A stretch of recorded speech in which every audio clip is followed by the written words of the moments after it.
All right, hey, welcome to the Tolleson-Mack podcast. Me, Brandon Shelton, my man Brandon Brown, and our special guest Cesar de la Cruz. Brandon, who's this podcast brought to us by? Today's podcast is brought to you by Southwest Farm Service. They got the best hay in the state, local, out of state, don't matter. They'll take it wherever you need it. And they've been doing that for a long time. Yeah, Mike Perez, he's OG in the game, been doing it longest. He's top notch. They say something about those Perez boys that they've forgotten more about hay than most people will ever know. For sure. So what's up, Cesar? Oh, just been riding a bunch of horses, taking my boys to junior rodeos. Good seeing you, buddy. How you been? Besides that, just boys are keeping you busy? Very busy. It's nonstop chaos over there at the house when they get home from school. So is Roper Dad more hectic than Healer Dad? Or Healer Cesar, I guess we'd call it? Yeah, this being a dad is way harder than being a pro rodeo cowboy for sure, I think. Yeah. Well, you're a lot to it. I thought rodeoing was a little more fun. Yeah. There's a lot to being a dad, and a lot of learning still. Well, heck yeah. You want to talk about fun? Did you guys watch, just real quick, did you guys watch the Phoenix Open? We went. You guys went? Yeah, we went there Wednesday. Wednesday Pro-Am. I apparently didn't get that invite. Did you see the streaker? That was a couple days after, wasn't it? It's just pretty funny how I was looking over there at the waste management deal that he was standing on, showing everybody his bird there. But yeah, it was pretty interesting that guy how far he got. He swam quite a ways. He started in 16, he went all the way, and they finally got him on 18. So he was hustling. Yeah, really hustling. I mean, I don't know. I'm not 100% about the guy having a little, against the guy having a little fun. I mean, it's not, it's not the end of the world. No. I mean, I've seen worse things in Scottsdale. For sure. It is the wildest golf tournament in all year long, so surely you're going to see at least one streaker. And it was Caesar's first time ever going over there, and so. Yeah. Pretty. Cool. I want to go back. Yeah, definitely. We'll have to get us a spot over there next year. A little cabana, I'm sure. Something like that. I like it. Well, I mean, as much as I'd like to sit here and talk about golf, we got one of the best that's ever done it here. So, not only is a guest, he is a co-host of this Tolleson-Mack podcast. He's going to be rocking with us. So he's going to have a solid chair. We're probably going to need a little bigger table. I got to have more room for my crown. So. And how's the phone calls? Nothing back with Crown? No. I'm still waiting. What I do is I keep using their product. Yeah, just hoping deals. Yeah, hoping that they'll call back and want to sponsor the podcast. That'd be cool. Yeah. So, well, let's just jump right into it. Cesar, when was your first NFR? When did you make it the first time? And let the people know, when you're going down the road and you're rodeoing and you're this and you're that. When you're growing up and you're watching John Wayne and that's all you want to be as a cowboy. And then transition into making the NFR. The dream, the obsession came true in 2006. That's all I ever wanted to do from small child and going to school. It's all I ever wanted to think. It's all I thought about. All I ever wanted to do was just to be just a PRCA team roper. And 2006 was a great year. I got to make it with my best friend Coulter Todd, and we won some big rodeos. We won Cheyenne that year. That was the Daddy-O Mall. So it was quite the journey to get there, but it was really fun. Could imagine. Any regrets out of 2006, or you loved every minute of it? I loved every minute of it. I wrote pretty good that year, and 2006 was really fun. I watched an awesome special that they did on Coulter and Carly and down there at the War Bonnet and everything, and he had nothing but praises for you. He said it was a lot of fun to get to rope with his buddy, and I guess a couple of guys that you had been roping with a guy and he had been roping with a guy, and it just kind of came together that both them guys wanted to stop so you guys could go on. Yeah, 2005. Was that Todd's first year making the finals as well? Yep. That's cool. We got paired up in 2005, and we almost made the finals in 2005. We got to start the full year off and start off in Denver, Colorado in January, and we ended up winning third there. And it was funny, both of us are kind of poor boys, and we were only going to keep going. We told each other that too. It's we were only going to keep going if we can win. Yeah. And so that was nice. Every time we'd get a little bit low, we just win a big rodeo. And we traveled a lot together. It it's pretty awesome. Like, I have no regrets that year for sure. So, out of all the partners you've had over the years, all the who's who of the head and side, I mean, we could run down the list, but which one of your guys, and I'm not going to ask you which one's your favorite to rodeo with, but which one of your guys, when you knew the pot was getting low and the fuel tanks were getting empty and it was time to just go make some money, that you had no worries at all? Man, the three guys that I made it with Coulter Todd, Derek Begay, and Tom Richards, and each one of those guys were unique in individual.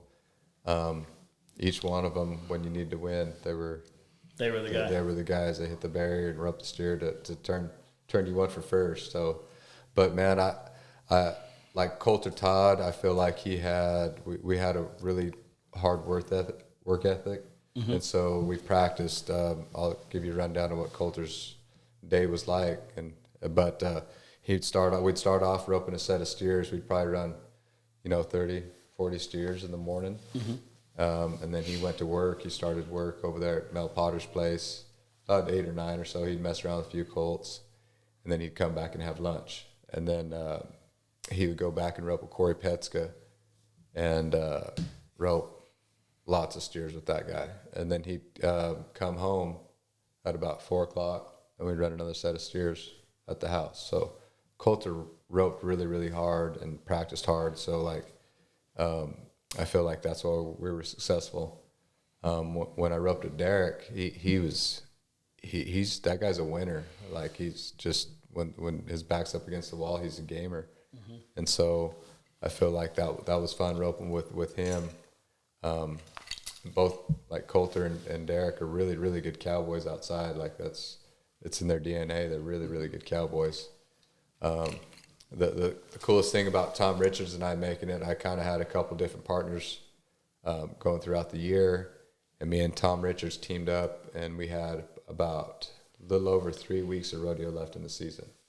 We had to win close to $20,000 to make the finals. Like, it was kind of one of the 3 deals. weeks, 20,000. Yep. And Tom, he would tell me, like, this is what we got to do, and we got to win first over here, we got to win third over here, we got to this much money every week to make the finals. And the last rodeo come down to Omaha. Yeah, that's your. Yeah. Oh, it's bailed you out a couple times. I love that Omaha rodeo. But I saw an interview when you were in Omaha and you and Derek, and you said similar question. They said, how do you know when Derek's? And you said, I look over there and he's doing one of them. You said he's coming over and he's doing it. He's got that look, man. Mm-hmm. Like, he's got that eye of the tiger. Like, we're fixing to eat. Yeah. All I got to do is catch. Yeah.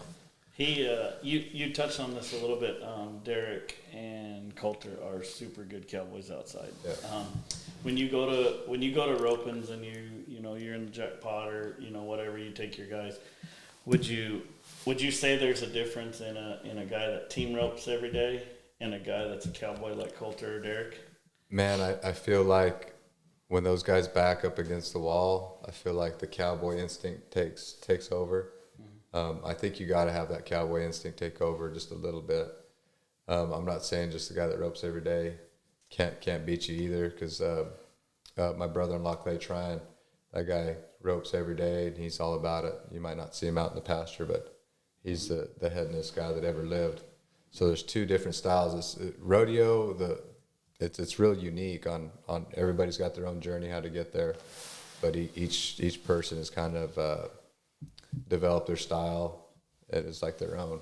It's a patent style, and they took that to town and tried to win. It's pretty neat to see everybody's style when you get to town. Yeah, you definitely can see the guys. They got the medicine bags on. Yeah, they got medicine bags on. They got tie strings hanging off their saddle. Yeah. And they're not scared to throw from the back of the box. They love it, man. Especially around here, you get to see a lot of the cowboys over here. Like, I'm pretty good friends with the Ben boys, Wah Ben and Brandon Ben. Those guys, I get Snapchats all the time.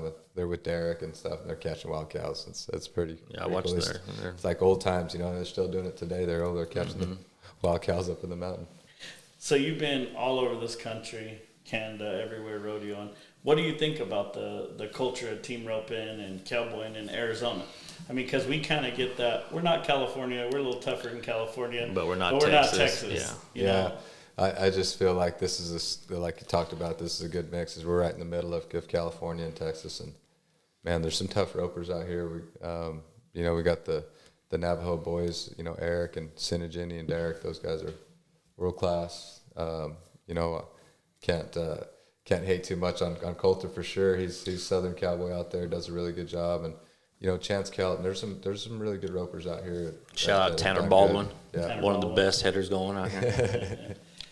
But yeah, there's tough competition out here, and I really like to get to see when the Arizona boys clash with the Texas boys and stuff like that. I talk about that a lot. If you want to see where your roping's at, you come to Texas during jackpot season, or to go to Texas over there when they're rodeoing and jackpotting out there. You get to see exactly where your level of roping is at. But even here, like in Wickenburg, I mean, when them guys are passing through, it's some of the best team roping in the Oh, world. right before I mean, Vegas. It's awesome to see them. There's the Arizona and Texas guys battle it out with surrounding areas too. Just about that time of year, December, there's a lot of ropers from all across the country here. It's just I love to see it for sure. Now being a fan, I haven't gone to pro rodeos in 2 years now. Instead of going to junior rodeos, so I'm a fan of the rodeos. I got to watch Junior and Caleb win the American just the other day. That was cool. That was a really cool run in the short go. Was that his fourth time? I mean, Caleb has won that thing a four lot. times. It's amazing. They won it back to back, right? Last year too, didn't they? Man, I don't know if he won it last year, but maybe I'm it's pretty the sure year it was before. 4 times. This is his 4th time. That's the house that Caleb built now. Man, I'm telling you what, he's done a really good job. He's to me, he's one of the best ropers. Period. He can heel it really good too. So just seeing where the level of roping's going to now, which is going to go even better in the future. I feel like when I was rodeoing, I was like, hey man, how's it going to get much better? But you watch the NFR now, and they're every round they're being 3, and it's just cool to watch. They broke a record a couple years ago. Andrew Ward and Buddy Hawkins, they caught the fastest 10. That's It was held for a long time, wasn't it? It was over around 25 years, almost 30 years. And who had that? Jake Barnes and Clay Cooper. Yeah. Well, let's talk about breaking records. In 09, you broke the record, right? Man, that was pretty fun. that year was a lot of fast times. The steers were really good, but in 2009, Derek and I made a really good run on a walking, trotting type steer. He was an eliminator. They called He that set steer. up or something a couple rounds before or something. He was took just some a guys out. walker. He was just, I don't know why we broke him in, and he run good during the break-ins, and then all of a sudden he just give it up. We know about that. Got shy with all the crowd, and it wasn't but I think round 9, JoJo Lamont and Randon Adams were 3-4, and then Ryan. So you're 3-6, fastest ever been there. Stood for a round and a half. Not very long, man. And like I said, that whole week of roping was pretty exciting. It was fast times. Like I said, the steers were really good that year, and then I kind of laughed a little bit, but when JoJo and Randon went, they broke the record. It was 3-4, and they were throwing their hats, and it was awesome. And it wasn't but maybe 2 rounds later. When Chad Masters and Jake Corker were 3-3. Old Jade backs in the box. Yeah, it was pretty awesome, and it was them guys were deflated a little bit, but they ended up winning. I think for second over there at the finals, it pays $20,000 still, so you're all right. Yeah.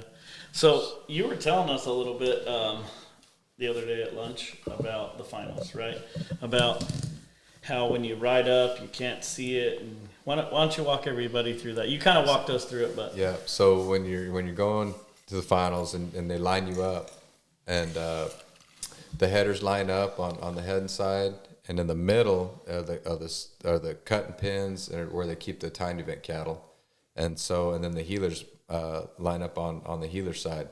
So as you're approaching the box, you get to kind of, I call it like the gladiator moment, just a little bit. You get to hear the oohs and ahs of the crowd if you're one of the guys in the back there, and so you get to see just a little bit, and they have a little TV in the corner where you can see the run. They don't really post the times. It's a live feed, so you can just kind of see the runs. And so you can kind of get a rhythm with it a little bit, especially if the crowd are loud and cheering. But like you can get to a couple of them rounds where it's not as tough. And so as you're approaching, you don't really have much room to swing your rope. You can almost swing it up and down, and there's enough room for your horse to fit through and somebody to walk by you. It's a real kind of claustrophobic feeling.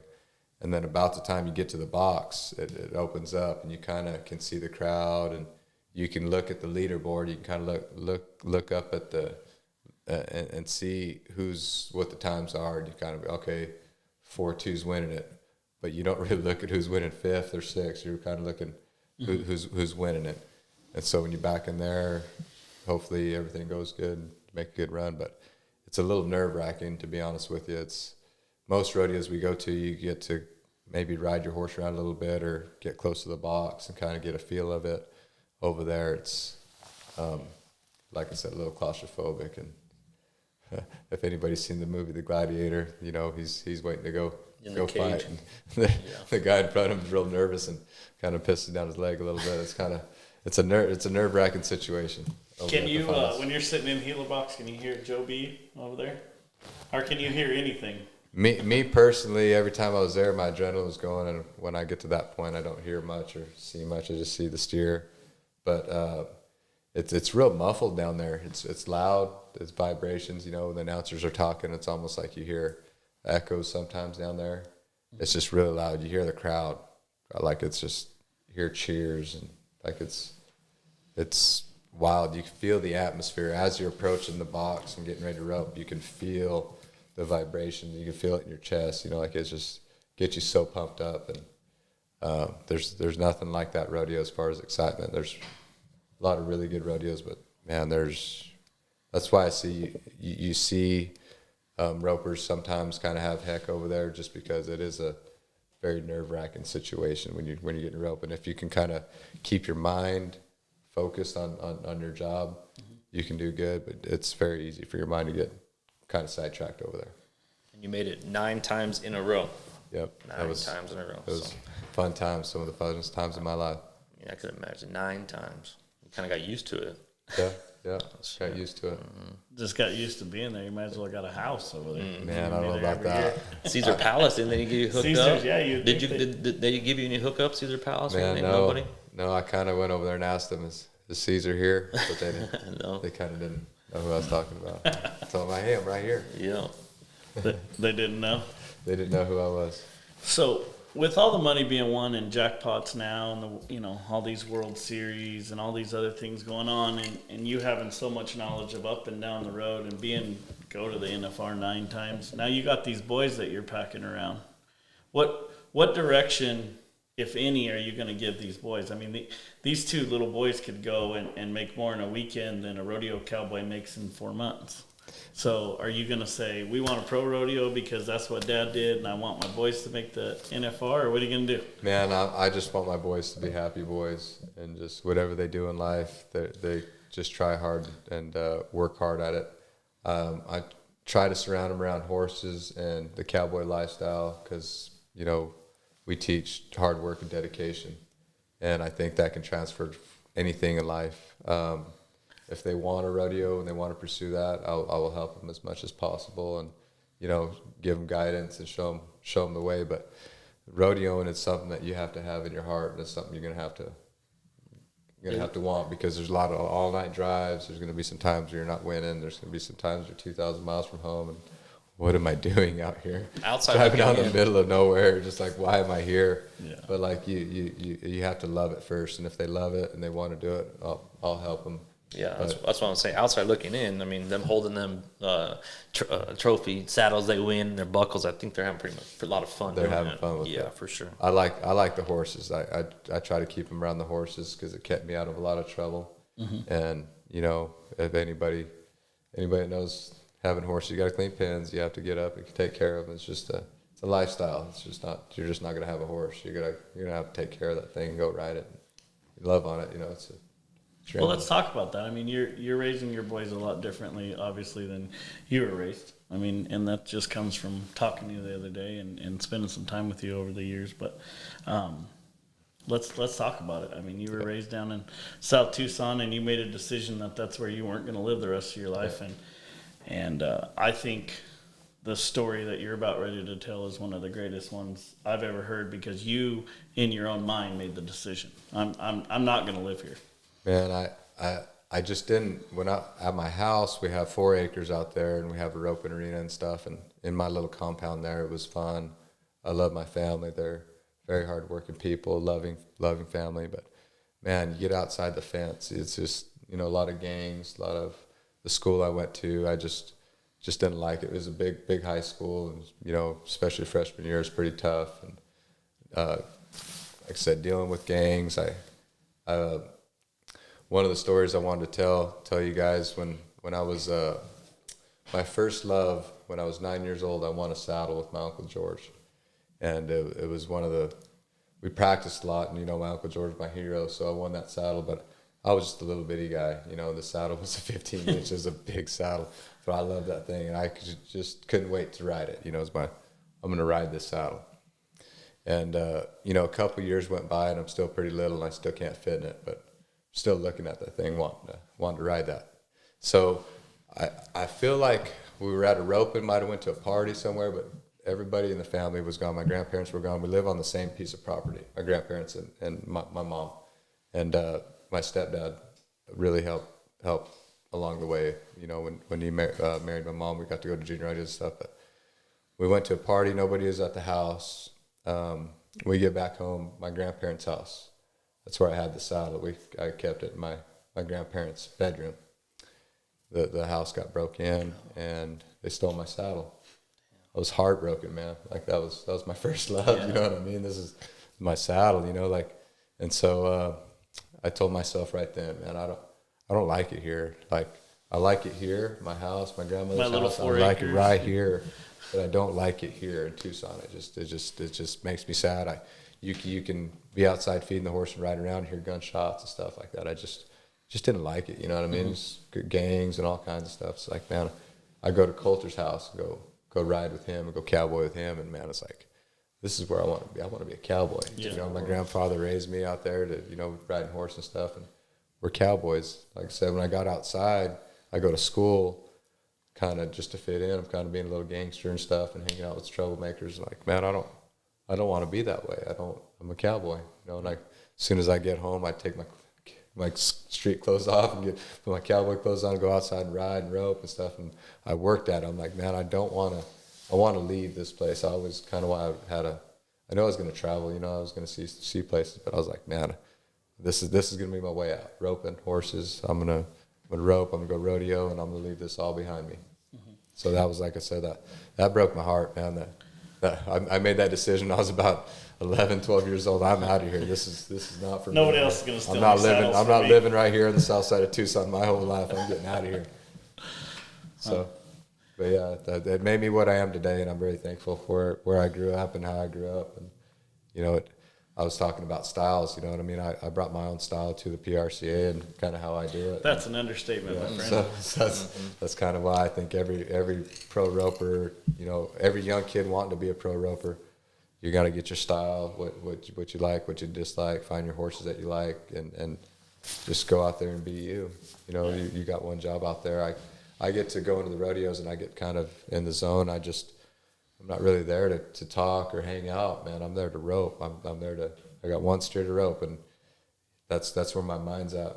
You know, before the podcast here, we were talking earlier, man, my main focus all the time is horses and how to get better at riding and roping. I don't, you know, listen to news much, and if it has to do with roping or rodeo or even golf, my interest will kind of take play. But other than that, it's just, I got ADD real bad. So. Yeah, me and Brandon were wanting to talk about the Murdoch trial. And we said, you know about the Murdoch trial? And Cesar, who the hell's Murdoch? He said, I've never heard of her. Never heard of her. I don't know. So we had to switch it up to the golfer over there. The streaker running around naked at the golf deal. Yeah, I saw that. That's kind of funny stuff. Yeah. So do you think, like, these kids growing up now, like, I mean, because obviously we raise our kids a little differently, right? I mean, we raise them a little tough. Your boys are tough. I see them around. My daughter, she's 14 years old, 110 pounds, and varsity wrestler. Like, Tough. you know, so yeah, you raise them tough. Brandon's kids are tough. Yeah.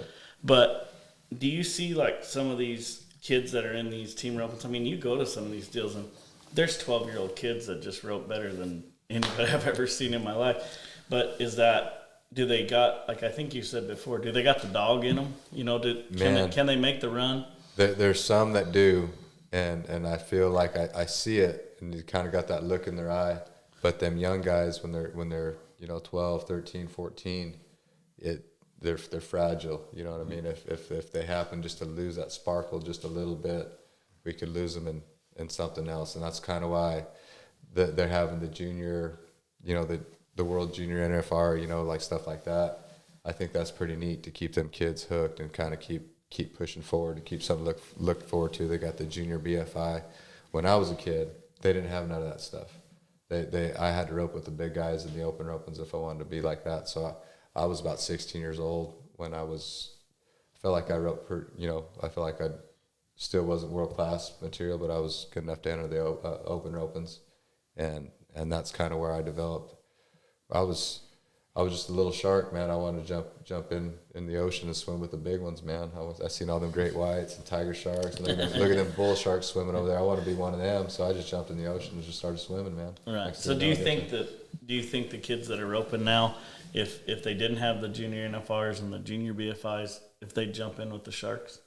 And I mean, there's some of them that would, Michael Camelot. I feel like they're groomed now for it, like I said, if they want to turn 18, let's go rodeo. Well, they've already been going to all these junior BFIs, and they're kind of groomed for it now. But like at the same time, they got to know, I talked about earlier with my boys, if they want a rodeo, listen, we got to work hard at it. It's a fun job, but this is still a job. We're going to have to get over here and take care of our horse. We get up in the mornings, we work at it. And if you're wanting to be real good at it, it's got no hours. You're going to have to, you might be out there all day, all night, like taking care of stuff. You load up at a roping and you're going to drive to another one. You're spending 24 hours in your craft here. And some people, especially when you get to the elite level, the pro level, some people cave in a little bit because it is a lot. It's a lot of traveling, a lot of money. And it's real easy to get deterred. But like for me personally, like I didn't need much money back then. I could ramen noodles, and I had a camper and a 2-horse, and I went and rodeoed. I didn't need nothing at all. I had a really, really good bay horse, Johnny Ringo. He's still alive. My little boy, my 7-year-old, rides him, still competes at the junior rodeos on him and wins on him. So I was pretty cool to have that horse. No, he shows up with beef jerky and a hard-boiled egg, and I'm like, what? That's what you eat for lunch? He's like, Marine. I'm like, all right. I'm going to Sonic. I come from a military family, you know what I mean? Like my grandpa was in the Navy, and he would tell me stories about, swimming with the sharks. He'd go down there and he'd get one. He'd bring it up, and the chef would cook him up shark fin soup. Man, he was out in Korea and stuff. So there you go. Yeah, like. I kind of bring that rope inside of it. My Uncle George I roped with him today. Actually, there's a way you rope. You rope, ride your horse right. You help him out to be the best horse he can be. You score your horse. You make sure he's sharp, and you can have fun too and rope. But like, you don't just ruin your horse and just go to blasting them and duck your horse, and you know what I mean. Mm-hmm. Not take care of your animal. Like there's a certain things you got to do, and I kind of try to bring that with my boys. And I've been doing a lot of roping schools here the last few years. That's what's, especially since the COVID hit. I feel like that really opened my eyes to that rodeo. I might not be able to rodeo the rest of my life. I mean, what am I going to do? I still want to rope. I still want to ride. I still want to do that kind of stuff. But so schooling has been helping out a lot. And I try to tell my students, you gotta have that dog in you. You gotta. There's gonna be times where you're gonna want to quit, and you're gonna have to be like, no, I'm not gonna quit. I'm gonna keep going because tomorrow might be better. It's just gotta have that cowboy, that fight in that you. Cowboy spirit, cowboy that dog in you, that shark, whatever you want to call it. Yeah. You gotta have that in you. When Tanner moved over there to the feedlot, and I got to see him on a daily basis of how many horses he would saddle a day, how much time he would spend with each horse. I mean, like, it opened my eyes. I was like, wow, this is how it's supposed to be done. Yeah. And then he gets in that arena and he does all kind of things, like, you know, and I was blown away. I mean, I learned so much from that guy in just a short period of time. I was blessing to have him over there, and I'm not saying I'm nothing, but he's made me, definitely got me. Well, you bring up a good point. I try to tell my students, you have to get around somebody that's at a high level, and you just spend time with them, and the people they have coming around there, they'll tell you something here and there, and the next thing you know, you're just better just because you're seeing it at a high level every day. Yeah. And you always tell me that. You always say, you know, like you're lucky, you know, because all the people that show up, pull up. I mean, it's crazy how much. I mean, lions run with lions, right? Yeah, absolutely, absolutely. Like Nano would go over there and just I've learned so much just being around those guys. Crazy. Yeah. And you, I mean. Yeah. We've had some good times. We've had a lot of good times over here, man. I was over here with Brandon when he was kind of starting to get back into it a little bit. And man, he was having trouble dallying. Man, this guy, he'd catch him, but he would not dally. He was scared to death of dallying. And you know, we've worked at it, and he got better and better. But especially this last couple of years, you know, spending time with Tanner, and Nano built him a little swing. He's got a tire, regular car tire, and he kind of pulls it up, you know, hangs it from the roof, and he swings it. And you try it as he lets it go. You're sitting on a saddle, so then you have to have it, and it goes through your hand, and then, you know, one of them. But I mean, it's a lot of, you know, it hits hard. So if you get your finger in there, it's gonna pinch it. But like, you know, like it's not gonna. God works. Might even dislocate it, but like, you know, we don't want them getting cut off. Right. Like that's a cow. You got a 600-pound steer at one end, and a 1,000-pound horse at one end. Something's got to give to get your hand in there. So God works in very mysterious ways, and, you know, puts people in your life, and, you know, and having those guys around during that time, and, you know, when I had my cattle deal and we were doing all those breaking in steers and stuff like that, I knew that I couldn't break these steers in the correct way. It wasn't good for me, the cattle, my horse, anything. So, you know, outsourced it to you and Juniors and Brown. I mean, you guys came, we broke in 160 head. I mean, went straight to the Mike Servey. We did them all. I mean, in a short period of time, without your guys' help, I mean, my resume wouldn't be nothing. I mean, I look back and I just can't believe what, you know, fake it till you make it. You know, that's for sure what we did. Now when you go to the World Series finals, you feel like you can compete and you can win. Yeah. You know, like when we first started our journey, you're like, man, you're wanting just to go to a jackpot and win. Now you can go to the World Series finals and feel like you guys got me that horse. I mean, Tanner called me from Idaho and said, I got the horse, and I was like, Tanner, whatever, send him. So there was no looking back. He sent the horse, and I wouldn't sell the horse for nothing. Yeah, that's the deal too. You'll find out, ropers out there, that when you find that one horse, it'll take you to another level. You just got to keep them good horses around. That's a secret to success in the roping game. Good horses. Good, solid horses. You make a lot of horses, don't you? I mean, you ride a lot outside horses, or what do you? Yeah, I've had some really good ones. And like when I was rodeoing back in the day, I needed machines. I needed a horse that didn't mess up, that knew their job, they knew where to go, knew how to work. You know, time to the trailer, they were gentlemen. You know, kind of like a machine. But like, how do you get a horse to be a machine at the pro level? Like at that level, how do you get one that good?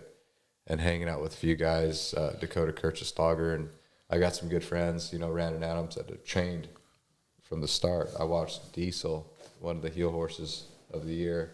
I watched him start him, and kind of I know the riders, everybody, his whole journey. And he's a 4-time world champion heel horse, one of the greatest heel horses I've ever rode. He's just an amazing horse.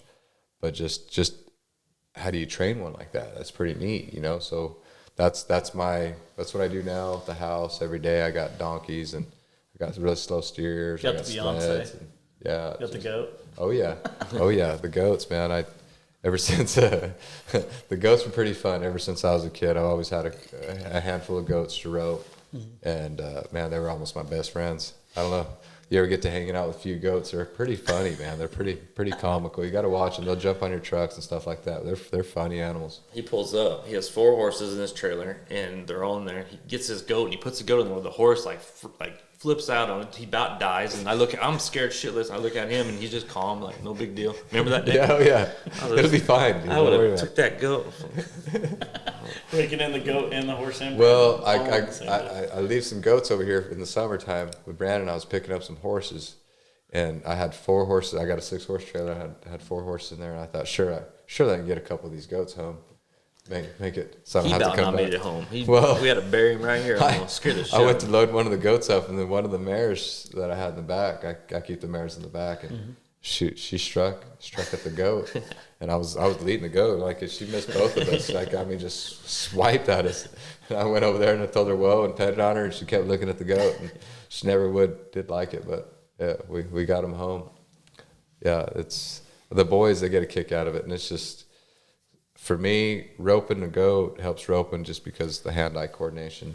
You're moving your feet, you're swinging your rope, you're throwing a loop down there, and if you can see physically see the legs move on a goat, the steers they're slow motion. It seems like goats are fast. Yeah. I remember going to like junior rodeos, high school rodeos and stuff like that, and every little kid had a rope in his hand. And I mean, they were roping. Yeah. I mean, if it moved, they roped it. They'd have to run them out of the calf pin. We'd have to run them out of the back because they'd be back there trying to rope something. What I can't believe now is I go to these and I see these kids roping the dummy, but on one of those hoverboard deals. What are they called? Yeah, and roping the dummy and Yeah, my boys do that kind of stuff. They rope the goats on them and stuff. like, what the hell?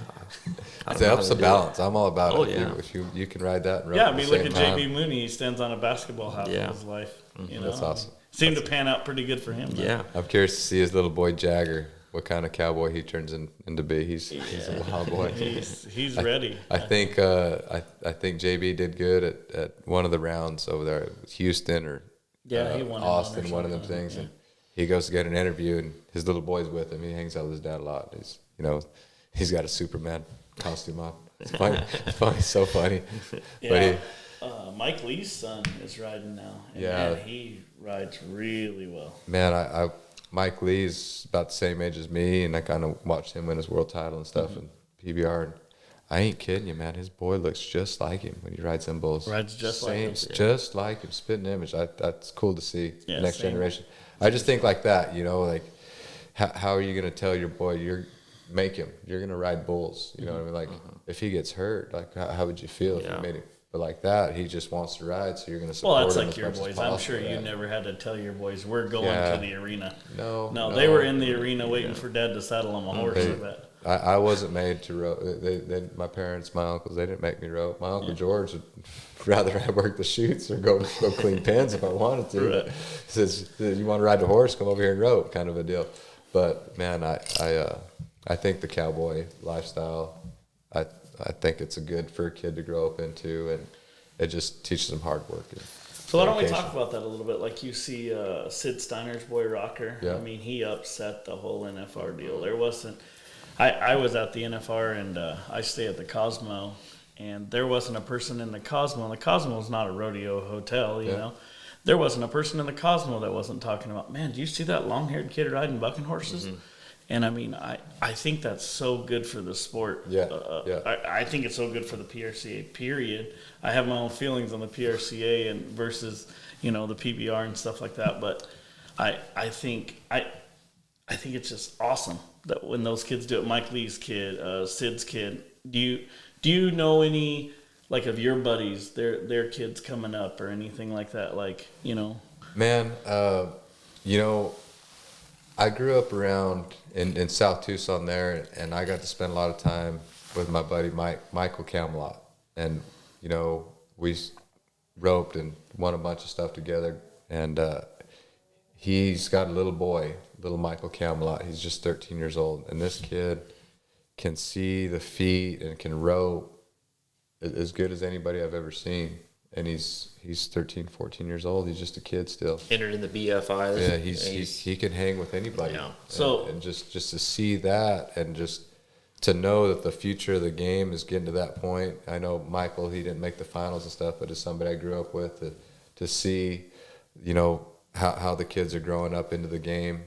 But like I was around Tough Cooper a lot when he was rodeoing, and Roy. That he almost looks like Roy when he's tying calves and doing stuff like that. It's funny to see some of these dads that kind of how they brand their kid just a little bit. You can tell, hey, that's so and so's boy right there. I could tell just because of his style. But, So how do you take somebody like Michael at, what did you say, 13? Yeah, he's 14? 13, 14 years old. 13, man. 14 years old.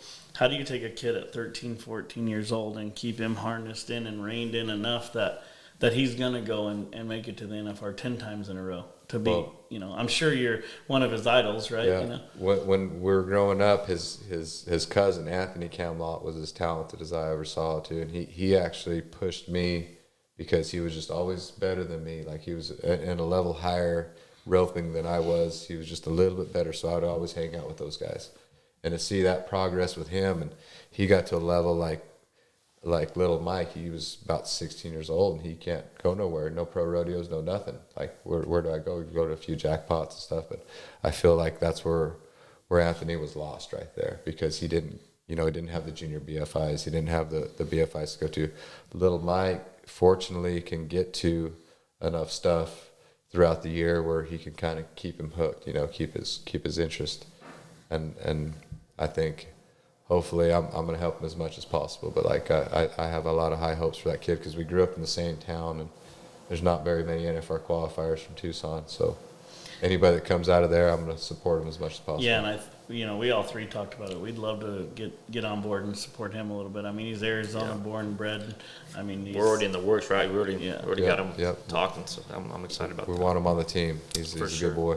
Yeah, and I just wondered that, I guess, he's young, and to keep him harnessed in, like I said, I have a daughter, and I mean, it's a whole different ball game when you got Keep girls. Keep them competing Just as much as possible. Yeah, Keep them competing. I was so proud when she made varsity soccer as a freshman, and then the wrestling coach came in and seen her lifting weights, and so she came home. He asked her if she wanted to wrestle, and he came home. She came home and asked me, and of course I wanted her to do it, because I agree with that. No matter what they're doing, as long as you got them doing something. You want to be the best at it. Yeah, try your hardest. Yeah, I'm going to support you. Right, exactly, and stay busy. Yeah. Like stay busy. That seems like.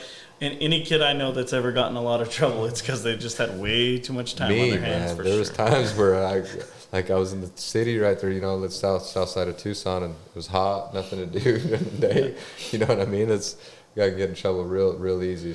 Find you somewhere cool to hang out. Man, yeah, I got a story for y'all. When I was about 16 years old, man, it was hot, and it was pretty easy to sneak out at my house. So, my grandparents lived in one house, and we lived in another, my parents and my little brother and stuff. So, but I kind of snuck out and went to the Circle K, which is, as the crow flies, a little over a mile. And so I just kind of went through the trailer park is how I went. Mm-hmm. I went over there, got a drink, and got a candy bar, and pretty happy about life. And I walked around the corner, and I got held up, man. I got robbed. I took $20 over there, and that was $16 or something like that, some change or whatever, cleaned me out, man. But that $16 was worth somebody robbing you. Yeah, I can hear the gun, the revolver just click. I still get chills when I hear that. It was an adult? Yeah, man. No, it was an adult, man. He was. Yeah, I could smell the alcohol on him, man. Like you didn't have no teeth. You can tell, like it just. Probably same asshole took your saddle. Man, maybe, that's kind of that whole town, like it's the south side of it. I live right next to the airport. It's just, there's really good parts of it where I really love, and it's really beautiful, and there's some parts, I mean, like, I guess it's every big town. But man, right there where I lived is just kind of a little bit of a shit. It wasn't always like that. My grandfather, when he bought the place, there was nothing around it. He kind of lived right by the Air Force Base, and there's nobody around there, and all of a sudden the town kind of come in, and it's just. Yeah, I grew up here in Laveen, but we spent all of our time in South Phoenix for some unknown reason. I have a couple I could probably point out. But. Yeah, it's similar down there. You always had to watch your back. Didn't matter if you're like going in Circle K, just buy a candy bar. It was just like T-Town, Tolleson. My parents were divorced, so my dad lived out here in the rural area, but my mom lived right next to the high school. That's where I went to high school and all that stuff. And you live in a town. And I was probably maybe 10 white kids in the whole out of a 5A school, like no joke. Yeah, but I loved it. Wouldn't change nothing. Yeah, I went. Made you tough. Yeah. Yeah, I went to Carl Hayden on 35th Avenue and the freeway, and I mean, same thing. I think out of that whole school, there was 10 white kids, and I was one of them, and the other ones I couldn't find. Yeah. So, I mean, but yeah, same thing. I wouldn't change nothing. I drive by it now, and everybody's like, "Man, you're crazy. Why? You went there?" I said, "Well, I didn't have a choice. I mean, it wasn't. I would have went to a rich school. I don't know. I would have went to school. Yeah, I would have went to work. Yeah. I'd have, homeschooled would have been what I wanted for sure. But what do you need school now when you have a smartphone now? Right? I guess you're right. I would have had a 4-point, whatever. Google. For sure. Just Google it. And like Hayden, she takes her phone with her to school. We went to NASCAR this last weekend. We all hung out there and had campers and stuff out there. So I went and picked her up from school early on Friday because she had a doctor's appointment. And the lady in the office said, "Oh, she's on lunch. Just call her. Have her come up here." I said, "Call her?" She goes, "Yeah, just call her on her phone and have her come up here. Tell her you're here to pick her up." I'm like, "Okay." And I asked Hayden, and they just all pack their phones around, and you can. Normal. I got 2 weeks detention because I had a pager, and it vibrated. The teacher heard it, and I got in trouble, man. I don't know for all you OGs out there. Jeez. Yeah, I had the pager. Did you have the Beeper, one that? pager, whatever you want to call it. JJ's. Did you have the chain? No, dude. I kind of try to keep it nonchalant. I had some baggy pants and stuff, and I'd keep it right here. Did you have the one you read on the side? Yeah. Send little messages. You could send little messages. You got a bunch of code messages and stuff like that.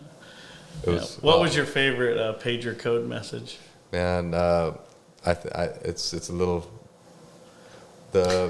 I'm just gonna say, was it 8008? Hello? 8005. Well, if you kind of read that, it's on the pager, it'll read a certain message on there. Right. Just kind of use your imagination. Yeah, I kind of think that's everybody. I got you. Yeah, I think that's everybody's. Yeah, when you were growing up as a boy in that time, I think that was everybody's favorite pager message. For sure. I don't know. So, what out of all the rodeoing you've done, everywhere you've been, I mean, from when you were junior rodeo until today, like where's your favorite rodeo? Other than the NFR. Other than the NFR. I mean, you gotta say Omaha. I mean, I got so many rodeos, and like you mentioned earlier, like I've won over $1 million, but like it's every one of those rodeos was special to me because it got me to that point. When I was growing up, I thought $1 million was like what I talked about. I was gonna get out of here. All I need is $1 million, and I I'll have it made. Yeah. Unfortunately, nowadays that's not how it is. But man, I just feel like my favorite rodeo, because it's dangerous and it's extreme, is Pendleton. On the grass, you're on a football field, you see people go down. My favorite run from Pendleton, Oregon, by watching, being a spectator, there was a steer that the header, you come off, it's kind of like a track, you're coming downhill just a little bit, and then you hit the grass. So it's dirt, and then you hit the grass.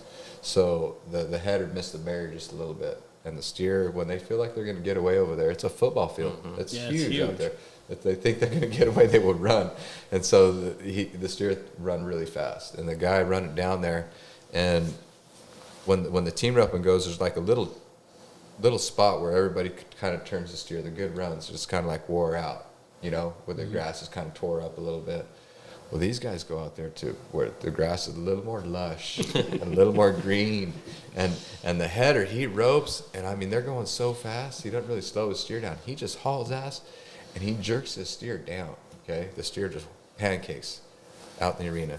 And the heel horse is coming in hot, like he's going fast, and the steer hits right in front of him.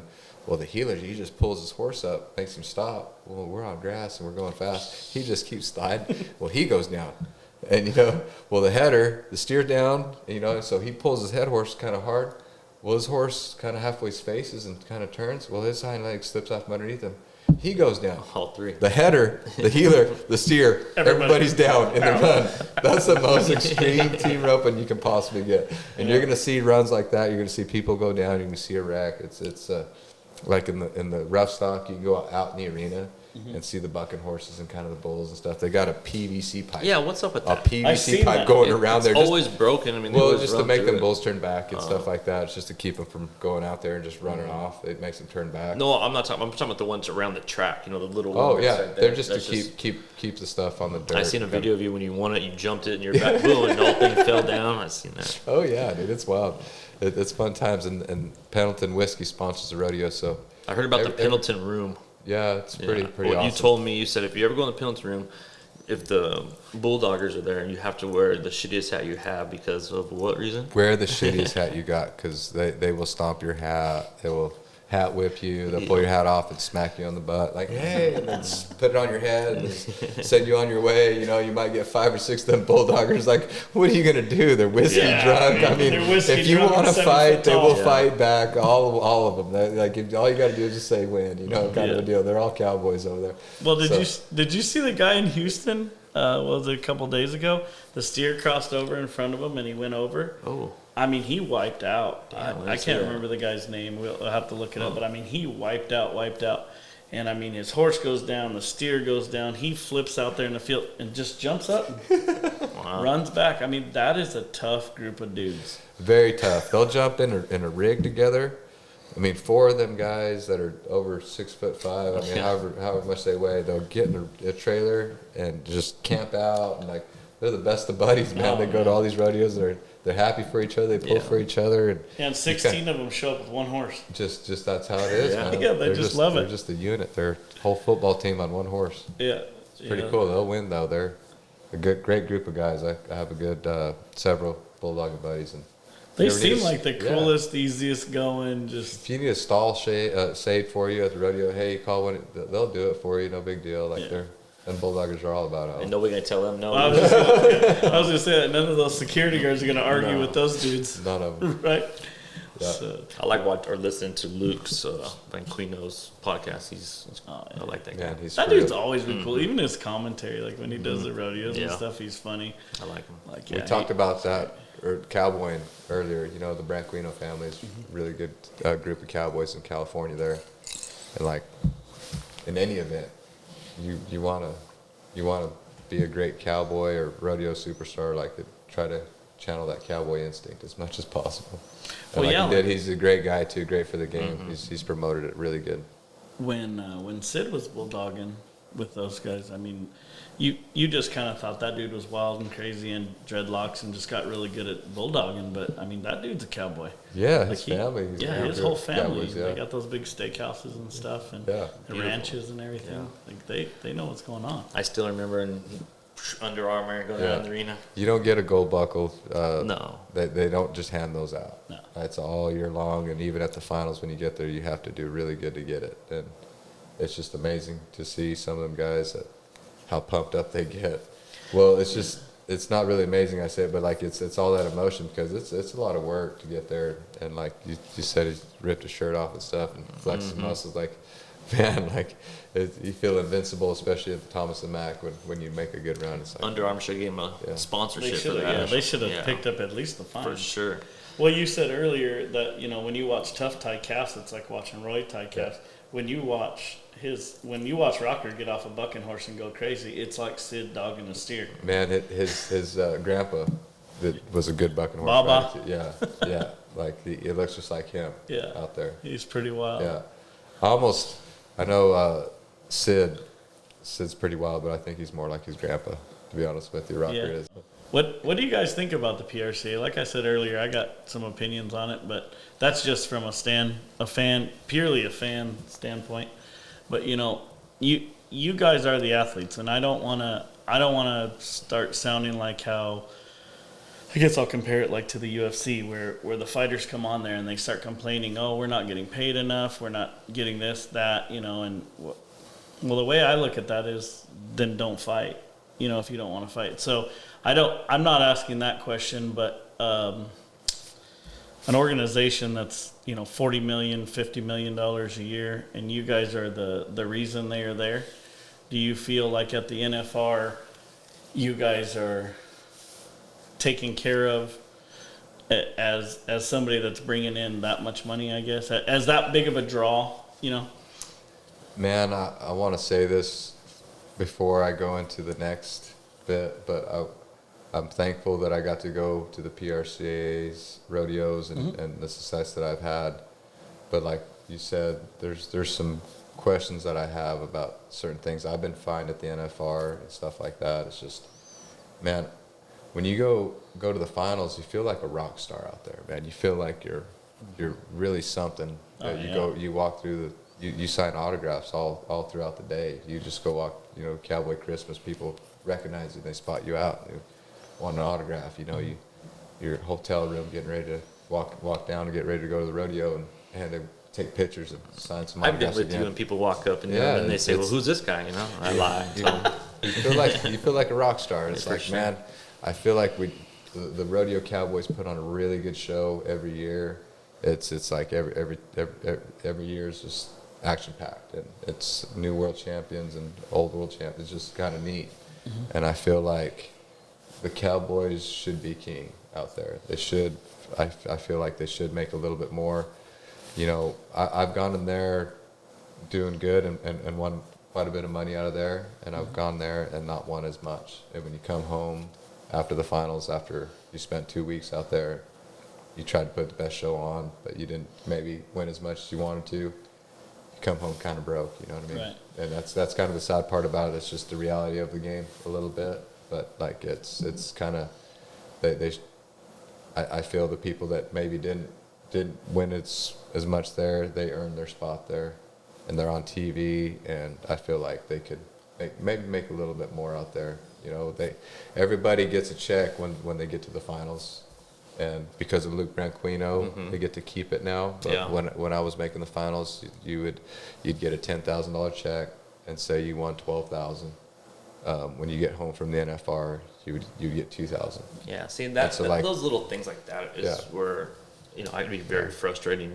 Yeah. Without you guys showing up, you know what I Right. mean. That 10,000 next things to Luke, that's guaranteed Yeah. now. So you Thankful bring for home Luke. 22,000 instead Yeah. of 2. Yeah. It's just So like that. Now you get to keep it, but even spending 2 weeks in Vegas and you get a $10,000 check at the start of it, you're putting some money back into they're basically giving the that town check so there. you can survive that 2 Pretty weeks. much. You know I what I mean, mean? like- Like for a guy that had zero going, Yeah. money in their actual you pocket. got family there. You Yeah. want to go take your mom or dad or somebody, your spouse to dinner. It's a couple $100. And like the PRC, Oh, in my you know what I mean? Like you're gonna spend all that money back in the town. in my opinion, like the PRSA organization that they are, like, the cheap. I mean, those rooms, you can get a nice room for, the best price in the United States. They should have a deal with, Caesar's Palace or MGM where all their contestants should be able to stay at one They spot. do. They offer a room per the contestant there, but like when I made my first NFR, I don't know if you guys know where the Circus was at. That Circus is not the fanciest hotel, No, not at all. but that's where they put the team ropers. It's like you're pretty far away from the Tolleson-Mack. So Wow.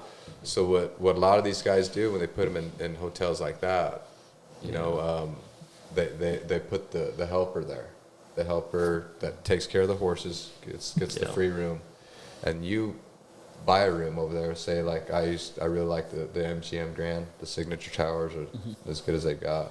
As far as, perfect. You were a couple miles from Tolleson-Mack, so that's why I really like the MGM there. But I didn't ever stay in the hotel that they give me because it was always kind of farther away. It was a $12 circus room. Yeah. That's what I mean. Circus. It's like you should have been over there, like at the Hard Rock, Something. something like that. Like Yeah. I don't know. There's a lot of really cool casinos and stuff right around the Tolleson-Mack. That's like, why wouldn't you just put a lot of them guys up Yeah. in the suites? That's the least they can do. You guys, without you guys, there's no show. Yeah. Well, I mean, you look at it when all those guys went to ERA that year, and not taking anything away from the guys that made the finals that year, when all the big dogs were somewhere else, it wasn't as much fun to watch. As a spectator, it wasn't that much fun to watch, right? So, I mean, I know I knew JB Mooney was riding bulls in that thing before the first night fireworks went off. I knew that Junior was roping in it before the fireworks went off. You have your guys that you watch. Everybody does. I mean, I'm sure you watch guys. I mean, and they're your friends, but you're like, oh man, this dude made the finals. Like, we're gonna get it on this year. But I really think they should do something more because you guys are the sport. Yeah. I mean, you with without you, without the characters, I mean, and they help with the characters. I mean, they build you up. I mean, look, Branquino doing the, commentary, Joe Beaver doing the commentary, stuff like that. That's all cool stuff, right? Everybody, I mean, Joe Beaver, I mean, when's the last time that guy was at the NFR?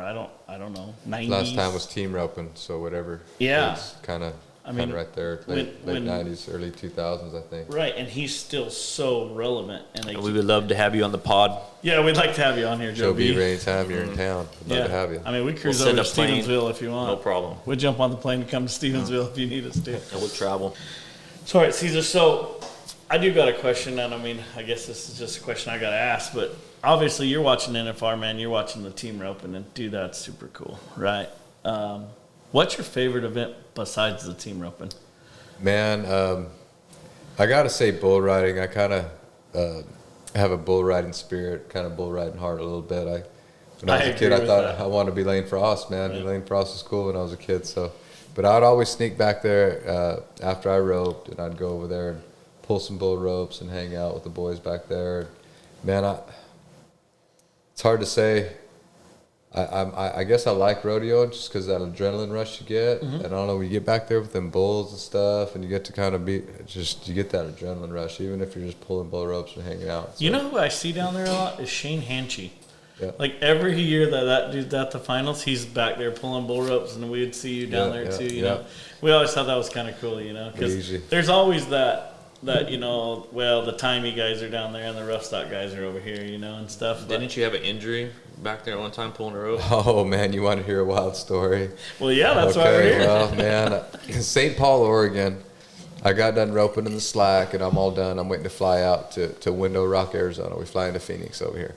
So, hanging out with my team roping buddies, Dakota Kirchslager, Spencer Mitchell, Russell Cordoza, we're all just kind of hanging out at the trailer, waiting to rope. Or sorry, them guys are going to rope, and I'm done waiting to fly out. I'm just kind of hanging out, and I can hear the purr starting, over there. And St. Paul, Oregon is a rodeo with like little Christmas trees around the whole arena. It's pretty cool little place. It's real beautiful. They're plastic?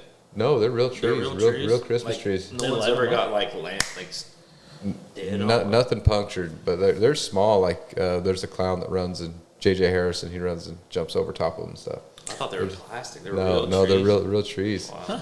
So I tell all them guys, I'm going to go hang out with my real friends. I'm going to go hang out with my bull rider buddies. You guys are just a bunch of tiny event sissies, I told them. And they all, whatever, man, get out of here, whatever, get out of here. So I go over there and I pull bull ropes. Man, it ain't but the second bull out, maybe the first bull out. I'm giving this guy a spot. This bull's fighting pretty bad at the chute. So, as a spotter, I got a hold of his vest and one hand in front of his chest just in case the bull jumps, and I can kind of help him out and keep from, them hitting heads.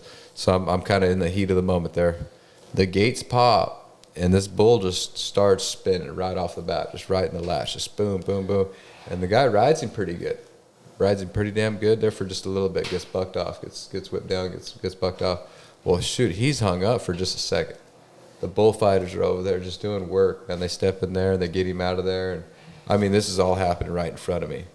Well, at the same time, the bullfighter takes the bull's head and, gets him going away from the bucking chutes. That's straight away from me, Well, as he's doing that, he jumps and kicks. So he kicks the bells, the bull rope, back to the bucking chutes right where I was standing. And I just seen something flying at me out of the corner of my eye. So I put my head down just a little bit, man. And this bell hits me right on top of the head. It splits my eyebrow wide open. And like I pulled my hat up because it smashed my hat. I pulled my hat up, and there's another bull rider fixing to go. And I felt like I was sweating. I was like, "Am I bleeding?" He said, "Dude, you're bleeding." And I mean, just as fast as that happened, both the Justice Sports Medicine people lift me up, and they're packing me out. The bull's over there fighting with the bull, the pickup men. Yeah. They're over there in the far corner. They got this bull rope. They're dragging me back. So the bull's away. So, they take me out along the bucket chutes. Well, at St. Paul, there's another row of stands that as you're going out of the arena, there's a bunch of people that just surrounded. This is almost like a stadium. They're surrounded. The stands are surrounding the bucket chutes and team roping chutes and stuff. So there's people everywhere. Well, they're dragging me out of there. Well, the people thought that I was a bull rider. They're giving me a standing ovation. I'm getting these guys, you'll get them next time, cowboy. You know, I got blood running down my face. Well, you have to go past the timed event. Guys are fixing to go, the bulldoggers and team ropers and stuff.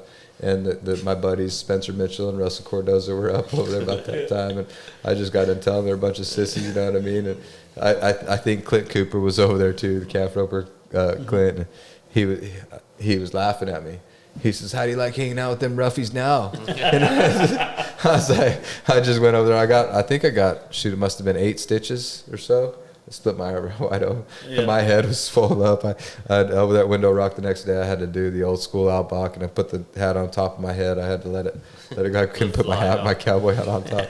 Couldn't seal it down there. But man, if you're around the bull riding, you're not safe until the bull is out of the arena. Not safe. That you're just even pulling bull ropes. I found out you can get hurt bull riding. Yeah, so there you go. I got a bull riding story. I got a bar story when I go to the bar. There you go. You don't want to hang out down there with the bull riders. You tell people you're a team roper. They're like, what is that? You tell people you're a bull rider. They know exactly.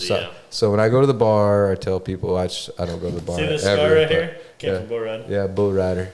Yeah. You know, I show them my buckle too. It says champion team roper on the bottom. I show them my buckle and tell them I'm a bull rider too. There you go. But so through your whole career, who could you have roped with that you never got to that you always wanted to? Man, I mean, because you probably got to rope with. I mean, you got to rope with the who's who of the who's who. I always I like Trevor Brazil a lot. I would have liked to rope with Trevor. He's always had the best horses. He's got the best attitude. Greatest cowboy, time event cowboy to live. So I thought it'd always be cool. I get to compete against him at these rope horse maturities. And that guy, same thing with when he was rodeo, and it's top notch, man. He's got the best of everything: horses, ropes, and just he's just the best, you know. I competed against him this week in Scottsdale. My horse versus his horse. But yeah, that's a different deal. That's what the cool thing about the rope horse maturity, you know, like you're competing against his horses, not so much him. You're going against some horses, but beautiful. He's got some of the best horses going too, so you're very stiff competition. I roped with Miles Baker in Texas last year, and he was there too. Yeah, I think he heals for Trevor a bunch. Yeah, his horse had the big B on the jaw. I mean, that's a little intimidating just for a guy to back in there, and you look over there, and your healer's got that B on his jaw. You're like, oh man, I better not miss. Remember I talked about earlier the machines. You know, them guys train them horses to be machines. They do a good job with that, starting them and teaching them to understand their job. And he really seems like a guy. Like earlier, you were talking about work ethic, how this deal doesn't have hours. Like it may be 1 o'clock in the morning and you're still roping the dummy, or you're still moving a horse or taking care of a horse. He strikes me as a guy that doesn't have a clock. Yeah, that Trevor, he's got a relentless line.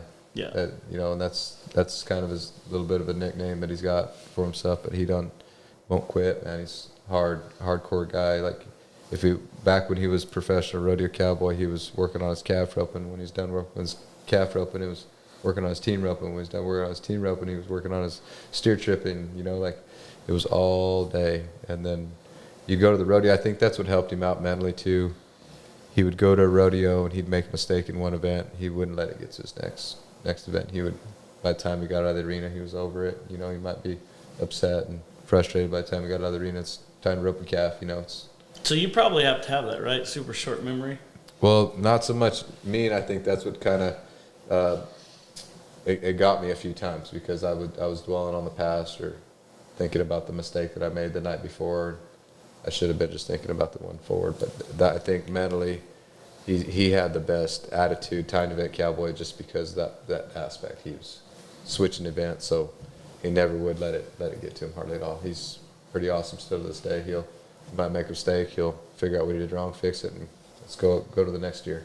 Is that why the rope horse fraternities, so like for a guy like him that ain't going down the road no more, he's still able to go to these rope horse fraternities and compete and not just show off his talent, but his horse's talents, and so all the hard work he put into these horses. And yep, it's like my horse, for instance, you know, Tanner Baldwin's done everything on this horse, 100%, rode it over there and everything. And I know how much work he has in it, you know, and I mean, it's just a whole different level. Trevor and Miles will show up with 10 horses, you know, they'll have 5 horses apiece, you know, and they got helpers, they got they got a film crew over there that are videoing stuff. Like when Dakota pulled up that day here and 3 rigs and 15 head of horses and 6 guys, and I was very impressed with Dakota, the show horse guys are really, really, it's cool to be around that circle now, going from rodeo cowboy to that. It's more of a community, you know, because you're going to need some of them guys to help you at some of these places. So everybody that shows up, you're trying to be buddies with them.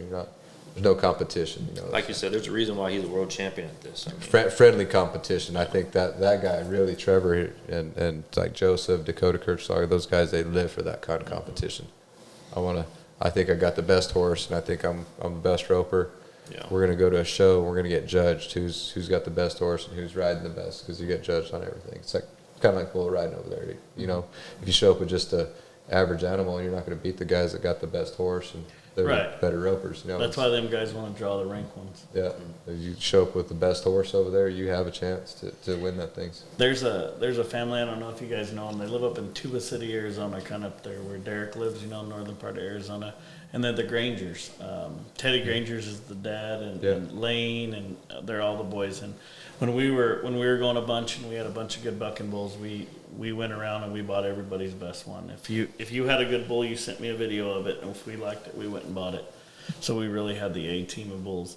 And we had a bull called Springsteen, and he was unridden for 2 years. And every single time Lane would come to a bull riding, he wanted to get on that bull, because he said, I'm going to be the first one to ride it. I want to get on that bull. And he tried and tried and tried. Finally got a road. I mean, it took him 2 years. Did he win? Yeah. Oh, yeah. That's what I mean. And I mean, when he won big. I mean, it was, you know, because obviously we had big bounties on that bull and things like that. But some of those guys, there's just no backup in them. No. Like, you know what I mean? I mean, somebody like, you know, and Lane going down the road, he's been in the PBR, he rides in the PRCA, and you know, but he's coming to these bull ridings knowing that this bull has bucked him off 7, 8, 9 times in a row, and that's the one he wants to get on, because he knows no matter what, he's going to win if he gets on that. That's pretty admirable. One time, man, if I do ride him, I will win. Yeah, and then I'm walking out of the arena with my chest puffed out, and you just go ahead. I mean, there's just a little bit of paperwork we need to fill out, because we already know who's going to win. Like JB said, you never remember an 85-point ride. No, I mean, why would you? I think, Brandon, back to one of your points, you said, I think you said Dakota pulled up out here with 15 horses, 3 rigs deep, you know, and guys on the outside look at that like, holy cow, man, that guy's 3 rigs deep. He's got 15 horses, he's got helpers, and he's got, you know, like Trevor packs miles everywhere with him, and he's got his own guy to rope with him. But it's no different than, you know, say you pull up to a hayfield and you're 8 balers deep and 4 roadsiders deep. You're there to do your job. And I think it's hard for a normal guy to kind of look at that like, that's that dude's job. That's how he feeds his family. That's how he gets down the road. You know, it's just, you see these big rigs going down the road, you know, you'll pass these calf ropers and they got bloomer trailers with their names all over them, and you're just like, wow, that's amazing. But you think about it, they're there to do their job. If you were in their shoes, you got to stay with the times. You have to. Like, I didn't want to buy a steamer. Right. Nobody wanted a steamer. No. Are you willing to go through that effort? You know what I mean? That sleepless nights. You know, the hard work. That's, if you're wanting to get to that level, you gotta ask yourself, you're willing to put up and work as hard as that guy did to get that. And if you are, you can get it. But it takes sacrifice. Oh, lots. And it takes, I mean, I can tell you from my personal experience, we own packing houses. That's what we do. Our real job is not podcasting. Our real job is packing houses. And without my wife as a support system to back me up on everything that I do, I would not be sitting where I'm at, being able to hang out with my buddies over here on a podcast, you know. Exactly. And you see these guys and the support system they have behind them, whether it's their parents or their wives or their grandparents or whoever it is. It takes a village to get these guys down the road. That's why I always say, like, just my crew, you know, the agriculture, farming, nobody wants to do that anymore. And you try to find them, and then once they are, you gotta treat them like family, you know, keep them around best you can. So it's tough. I mean, it's been many a times. We have a guy that rides horses for us at our house. He keeps all of our horses legged up. He's training on some new ones for us, and there's many a times that I call them and say, hey man, I'm not gonna make it back in town. Can you run pick my daughter up from school? Because these guys become family. Yeah. And it's like those guys that go down the road. I mean, I'm sure if Trevor was sitting here, he'd say the same thing about Miles. You know, I mean, and you said the same thing about Coulter and Derek and these guys that you rodeoed with. You just become family. And I mean, it's a pretty awesome thing if you think about it. My foreman, Freddie Pelayo, has been with us, my grandpa, for going on just our 23rd year together. I've watched all his kids be born, you know, Sabrino and all that stuff. So He watched you be born almost. yeah, for sure. He has a lot to do with the success that my grandpa and me have. You know, that's why my grandpa retired. He took care of him real, good, and I do my best to keep him. Yeah, you do a pretty good job. Freddie's a great asset. He's I tell people he's like the Trevor Brazil of this farming game. You know what I mean? And that sounds crazy, but he really is one of the best. If you had to have a professional roper on your team to do something, and you had Trevor Brazil or something like that. That would be pretty impressive. I have Freddie in this game that we play in farming. I'll tell you, if I had to, and this is way off the topic of team roping, but if I had to put together a team and I needed to pick a couple guys to go with me, it would be Freddie and Art from Macamezos. For sure. I mean, because those guys, and those are guys that have worked. A lot of people say they work for me or whatever. I think those guys work with your family. Yeah. You know what I mean? And I've watched those guys my whole life growing up, and they're great guys, and they become family, and it's pretty awesome to see that. Yeah, I think sure. Brandon, what's the farming going to look like in the future, in the next year or two, as far as the hay, and is it going to stay about the same? This year it was record pricing on the alfalfa hay. Big time, yeah. It's just, for the guys that, guys and gals that rope over here and compete and stuff, they want to feed their horses the best. So what kind of what does that look like in the future? Man, this year was just, this past couple of years, the record prices, it's just been crazy. With the shortage of water, all the water problems that Arizona's having, and just not as many acres as it was just overall. Exporting is a big part of it. Exporting the hay to Saudi Arabia, China, wherever. With that market being such a demand, they have to have their certain amount of hay no matter what. So with the acres going down, what they have to have, they got to get it. So they're paying top dollar, and that's what's bringing this market up. If the exporters were to something to go away or that, then it would be left to I'd say the backyard people, which are the horse people, and the dairies, and dairies aren't, and there's not that many dairies anymore. I mean, it's so it's like a teeter-totter. Like if the exports go away or anything would happen to exporters, then I see these prices coming down. But right now, with the export market the way it is, how strong they have to have their hay, I don't know. Do you see obviously the rise in diesel costs are going to rise the hay cost, but do you see the hay costs fluctuate up and down like we see the diesel costs do, or does it kind of mellow out and stay because of the exporter problem? Exporters have kept this price up, I would say, for the past 5 years. It's been, wouldn't matter if diesel was $3 or $6. It's just been the exporters. They're aggressive. They come wherever, middle of nowhere, offer. They tell that guy, here's money up front, boom, boom, boom. They just got to have it. And I don't think them contracts are going to go away. I mean, and all of it is just they're exporting our water. They got the same climate as us. They have the same, dirt over there. They just ain't got the water. So if they can come over here, which I'm not saying that's right or wrong, but so basically they're buying your water for $400 a ton. Yeah, yeah. If you look at it that way, they're basically coming over here and buying your water. And I read a lot of stuff on social media, and I'm still kind of old guy, so I read the paper sometimes. And I see a lot of people complaining about small family farms selling out to these neighborhoods or selling out to the export guys that come in and buy up Vicksburg and things like that. But when some of these prices are put in front of you, and it's a little hard to pass up, especially right here, like we're in the ruralish, I would say, of the West Valley, Phoenix area. This is like there's still a little bit of farming. I mean, you can't blame the landowner that I rent the ground from.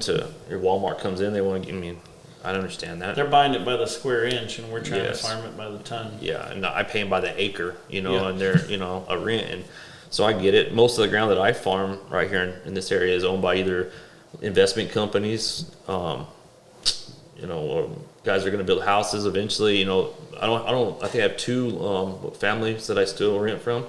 And back in the day, it was all families. You went to their house, knocked on the door. My grandpa gave them a check. We knew them by name. I send a check to Denver, Colorado for one, and Washington for the other, and I don't know them people. And I wish it wasn't like that, but it is. I don't think, like I said, I don't think anybody can blame anybody for that. It's the same. It's the same thing with us in the beef market. I can't believe what we sell a ribeye for. Yeah. I look at the price sheets and I'm like, wow. But then at the same time I'm looking at the price sheets, I flip the page a little bit and I look at what I pay for corn and hay. Yeah. So if I'm paying that much for corn and hay on the input side, it's just, it gets rolled down and rolled on. Not to get too political, but it's a little hard for anyone that stays in Washington to see what happens in Arizona.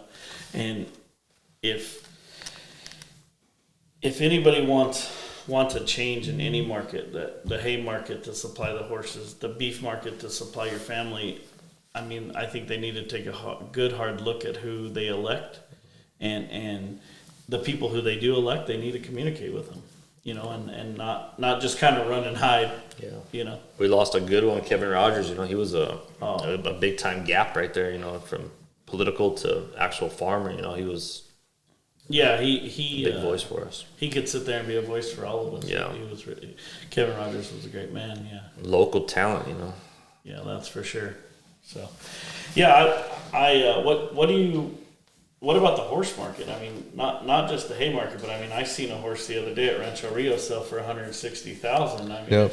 If I got $160,000, I'm buying a couple rental houses. I'm not. The Wilson family, they done good, but I feel like the sales were down, maybe I say 25,000, maybe a little bit more this year, just because Brooke Wilson brought one last year that went for almost 215, I think is what it went for. Oh, she had the one last year high sale and this year. Yeah, and this year she had high seller both years in a row. I was at Cowgirls Cadillacs last year or something, and they sold a pony for like $500,000. Yeah, it's last year was pretty good. I feel like this year it's gone down just a little bit. I've seen a couple horses go for quite a bit on the auctions and online sales and stuff like that. They're going pretty good, but this year I felt like it was down just a little. But the horsepower is still there. I think people love their roping out here. They want to rope. They want to compete. They want to feed their horse good hay. They after they get done roping, they want to go have a good steak. You know what I'm saying? Yeah, well, we appreciate it. We really try to kind of. I want to talk about all that good stuff because, I love it out here. Just especially call it roping season, but in the wintertime, people come from all over the country to come over here and rope, and it's just amazing to see. It makes a guy like me. I had roping steers for the past 3 years, and being able, just the amount of ropings that I was able to. I never made a phone call and never called to find any work. The work, they called me once they found out we had steers, and it was a hobby. It became a full-time job with 4 employees. I had 3 rigs, a semi going one way. It was full-time, and I don't think that happens in Midwest. I know it don't. As far as there's not, just where you say it's called a mecca we're in, area, and it's just you can make a living, just get 100 head, and you watch. They'll call you. So the average guy, like say the number system, and I think maybe explain the number system for some new people that are watching, but like the average guy, like a 3-4, maybe a 5, what's he spending on a horse nowadays to be competitive? Not to go down the road, but just go up to Wickenburg. I paid for mine. Well, be competitive. I know what I paid for mine. Going to the number systems, a number 3 is basically a beginner roper that, they go from 1 to 10. On the heeling side, they go from 1 to 9 on the head side. I feel like if you're a number 3, they usually give that for people that can go to a rope and compete. By that time, you usually can stay on your horse and you can follow the steer down there without falling off your horse, kind of deal. So you usually get a 3 card. The professional guys that get to the NFR, they're number 10s. You know what I mean? So It's just different ropings they get to rope in. A lot of times, if you're a number 10 roper, you have to rope in the open ropings. You can rope in a couple of the higher numbers. They have 15 ropings, where that's the numbers combined. And so right now, the market's pretty good for a number 3 to number 4 roper as far as horses are concerned. A lot of the ranchers from the northern states, it's so cold, they bring them down here. A lot of them are ranch horses, or I call them good old boy horses that any good old boy can get on and go compete. And so right there, I feel like that market, you can get a horse for about $15,000.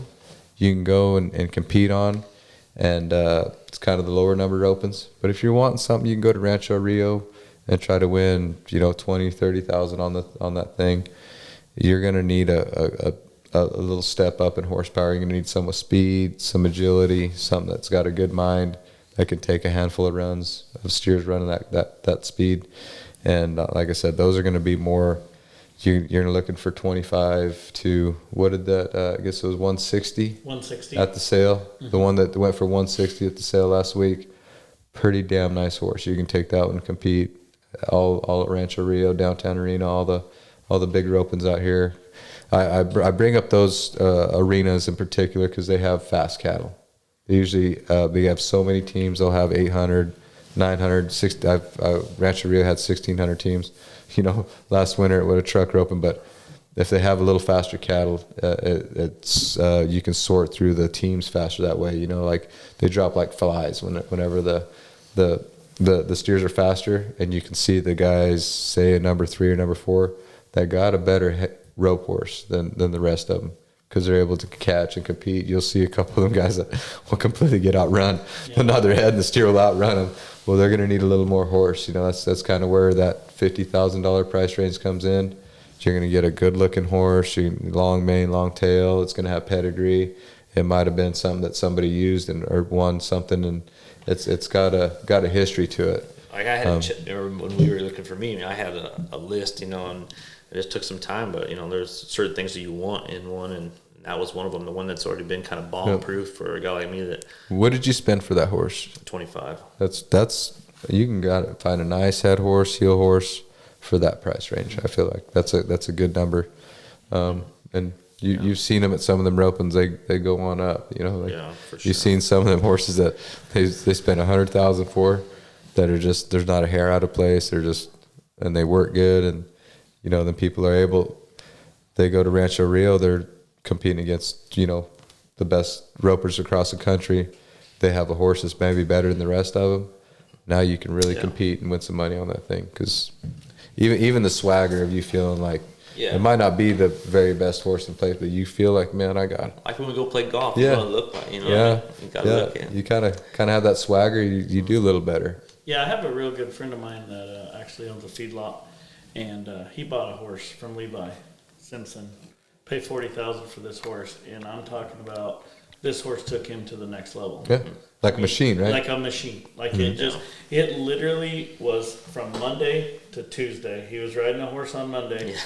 Levi delivered him the horse. I was healing for him. Delivered him the horse on Tuesday, and I had to step it up because this is a completely different roper, and he roped so good on those horses. So that one example showed me right there that those horses that come from guys like Levi and you and that sounded like my story when I got that Johnny Ringo horse, man. Yeah. Like I had a horse that was not really that fast in high school. He was just a good using horse, good old boy's horse. You can run a bunch on him and take him to ropings. As soon as I'd get to one of them higher number opens and they had a heeling barrier, fast cattle, I had trouble. But then I got that bay horse, Johnny Ringo. It changed my whole life, man. That horse was fast. He can do it all. He was one of the best horses. And I felt, like in my eyes, he was one of the best horses in the country. That's the reason why he got me to that point. Coulter, he showed up with a really cool horse too, head horse. And then I had that heel horse. And when we felt like we showed up, we could compete. Speed Williams and Clay Cooper were roping about that time together. Those are the greatest, in my eyes, the greatest header, the greatest heeler that ever lived. So it's like, man, if you're going to go compete against those guys, you better have just as good a horse or better if you're going to compete against them. Right.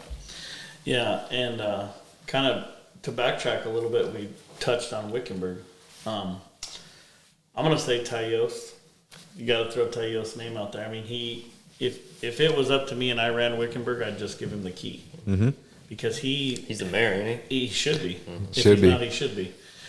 He's put that place on the map with those 1,600 team truck rope-ins and just his facility. I mean, you go rope there. Somebody like me that, man, I'm sneaking away on a Wednesday or Thursday afternoon because I got some stuff to do in the morning, but I got to be back at night so I don't get in trouble that I'm late for dinner. I can go up there and rope, and because he's running 2 arenas and he runs that thing so fast and his cattle are so good. Yeah, Tanner's been doing a good job bringing cattle up there and doing something. Yeah, Tanner does a great job, and I mean, it just, I really think that guy has done more for the sport of team roping in Arizona than a lot have. Yeah. And I think he deserves a lot of credit. He's definitely up there with the Gentry names and all them guys. Aros, do you know George Aros? Yeah, Uncle George, man. A guy named George. Uncle George Aros. The Mike Servey roping just got over with a few weeks ago. That's kind of one he produces every year. Man, it's a cool rope and got a lot of history. You took steers there, didn't you? Yeah, twice. Times. Yeah. It's on my resume. Mm-hmm.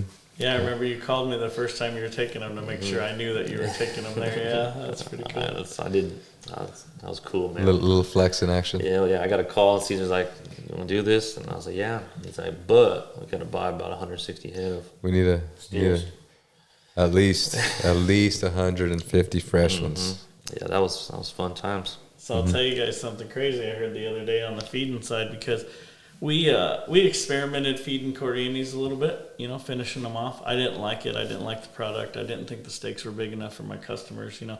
The steak quality was good, but the finished ribeye wasn't big enough for me. So I'm still kind of in that. I get a lot of paperwork on what they're selling for and stuff. They just sold 3 truckloads of roped out steers for $780 a round to go to feed in Nebraska. Because they're going to start feeding them up there. Yeah. So that's what you're going to see. Like, it's going to follow the hay price. You're going to see these cattle go up and up and up. And the poor guy that's in his backyard that wants to keep 10 head for him and his buddy are going to rope. I mean, they're going to end up spending $7,000 at the beginning of the year. It's pretty wild. It's real wild.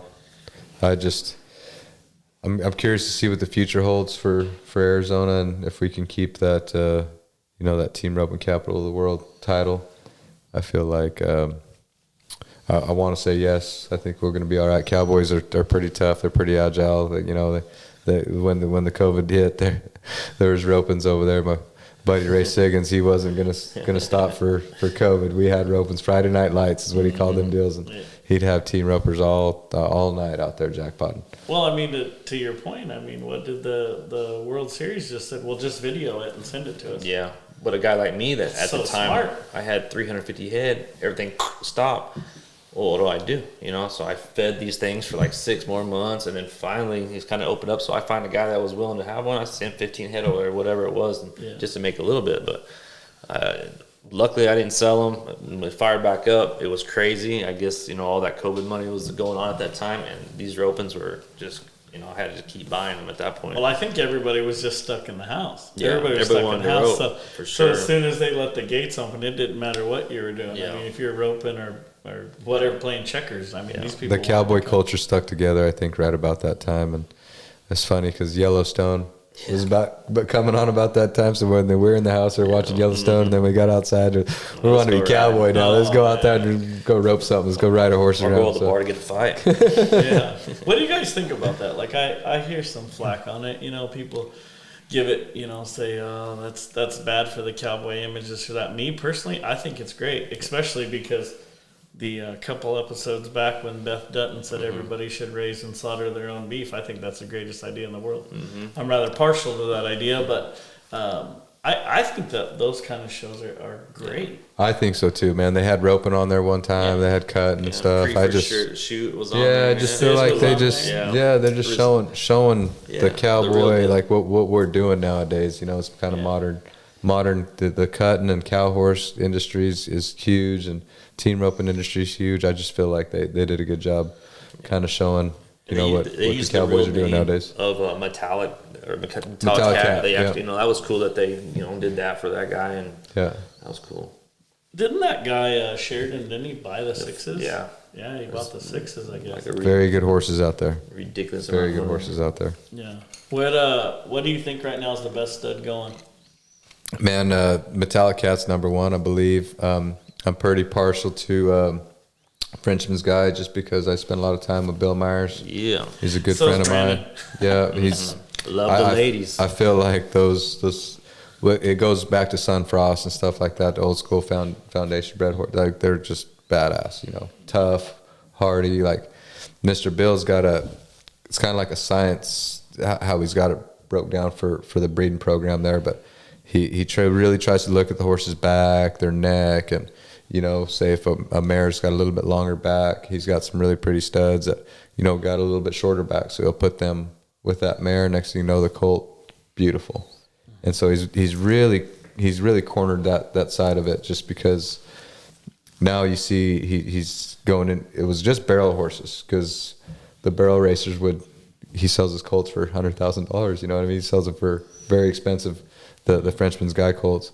And these team ropers are figuring it out now that the Frenchman's Guys are really, really good to head on. They got the smart, they score good, they run hard, and they got a little more size to them. You're damn right. And so some of these guys are like, well, we got these Metallic Cat studs, they're a little smaller. We breed them to these Frenchman's Guy mares, and next thing you know, you got a bigger, powerful, stronger, like roping type horses that we need. And even the cow horses are kind of trying to get a little bit more size, a little more speed, because you've seen how they circle the cattle and stuff like that. A littler horse is going to get wore out, doing that. A little bigger, stronger, faster horse is going to have more stamina. So it's just I think the game, as far as the horse game, is improving. It's going to get really good, which is going to make the ropers better too, because the horses are better. Mm-hmm. So I think it's cool. Like for me, I just like to own one and see that book with my name on it. And there's guys like you, like Brandon's talking about, like he's never stepped foot on that horse, and he's seen the whole process of how the horse got trained and everything. And you'll go to the stands over there at, say, Fort Worth at the show, and there'll be guys like Brandon that are horse owners. They'll be having them a couple beers, hooping and hollering, have the time of their life, you know what I mean? And then the riders are just stressed out, man. Like, we don't want to mess up. We got to do good. We got to do good. And then remember I talked about this, like a community out there. We got the owners in the stands. They got the rider riding the horse, the trainer and stuff. And then you got the guy that's taking care of the horse. A lot of the times he's cleaning pins or doing that kind of stuff and grooming the horse, and he's in the back over there. And then you got somebody filming over there that you run. It's like a community out. I'm a farmer, I've never been, say I'm a cowboy, I love to rope, but, I'm a farmer first, and Tanner always tells me, when I mess up, he always tells me, you're a farmer. It's okay, you're a farmer. It's all right. You're a farmer. I figured out what farmer meant, so. Oh, man.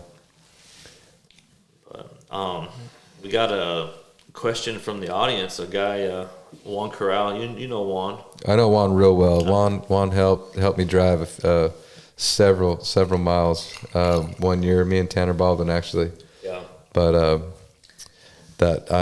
I really like that Juan. He's a good family. Yeah. Like Juan number one, Juan number two. His dad, father and son, yeah. And good people. Shout out to them for sure. That's where we're at. The Tolleson-Mack is located at their house here, and it's pretty cool to do it here.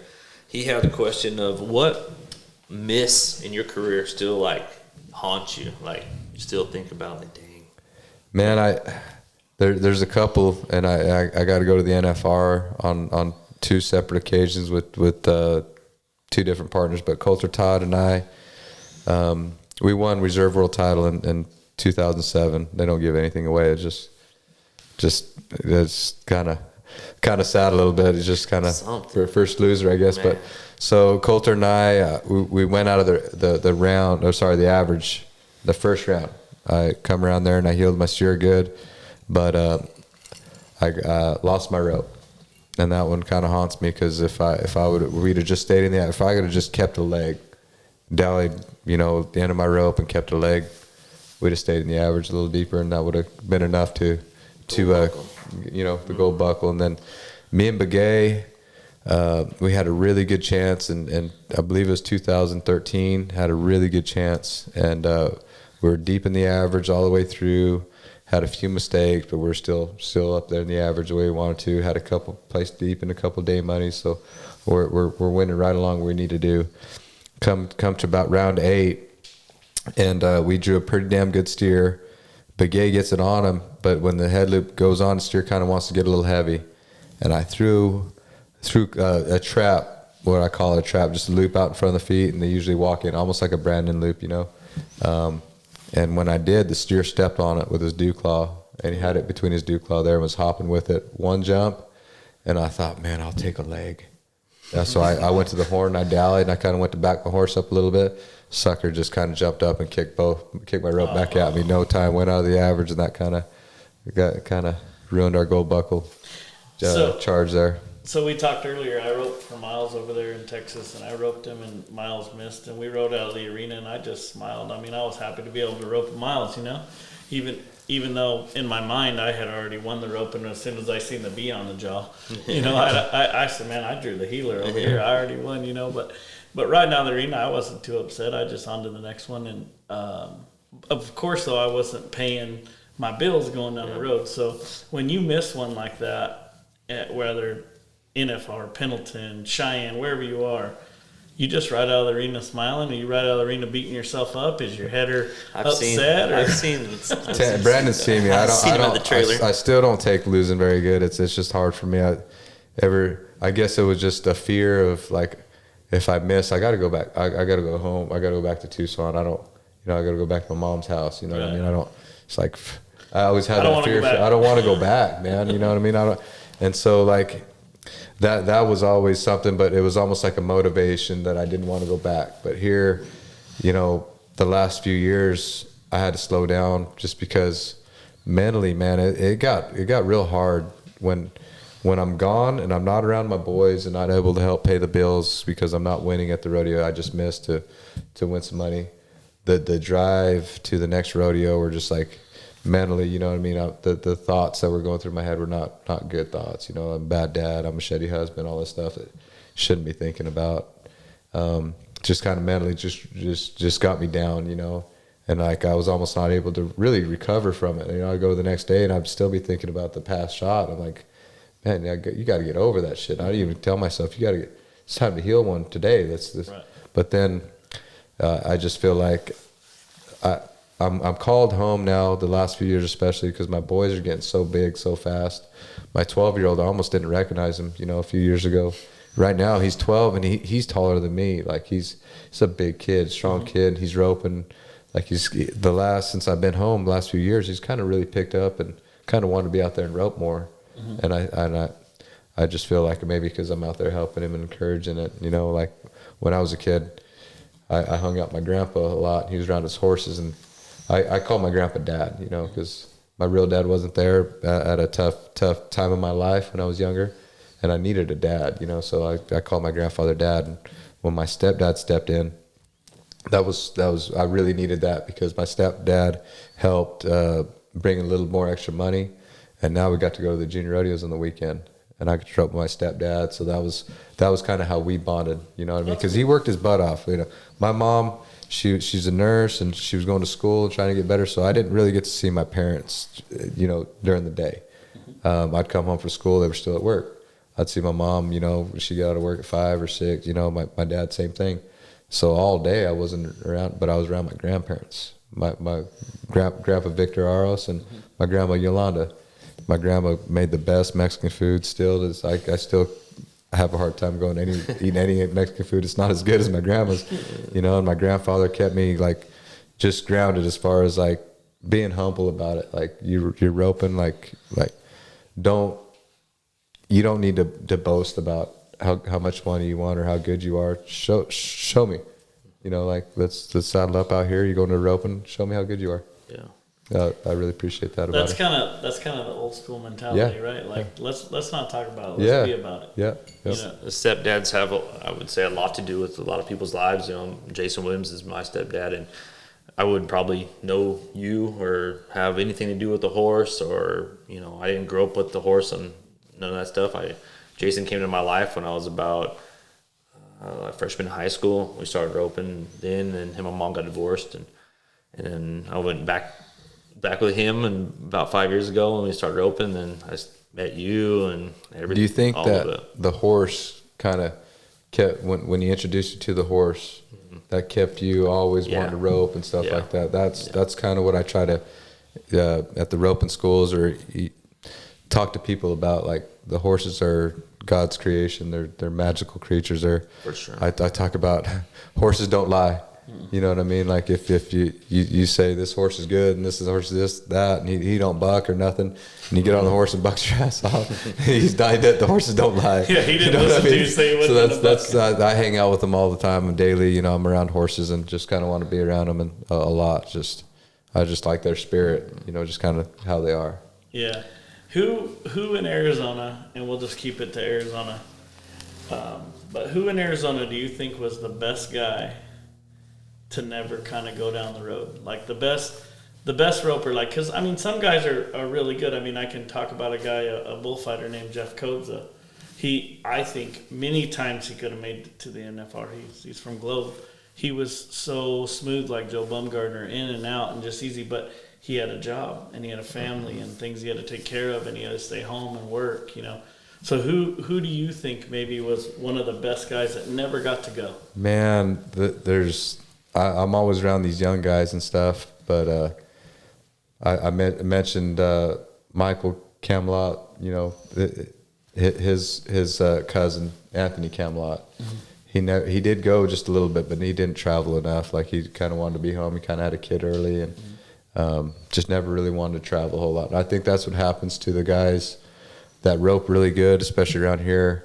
The traveling part kind of gets them where they have to be gone, and it's expensive, and that's what keeps the guys back around here. Because, you know, growing up when we were junior rodeo and stuff, when the parents were taking care of everything, and there were some kids that were just standouts that just roped really good, and every year they're like that. And then when they start having to pay their own bills and do their own deal, it's just a different story then.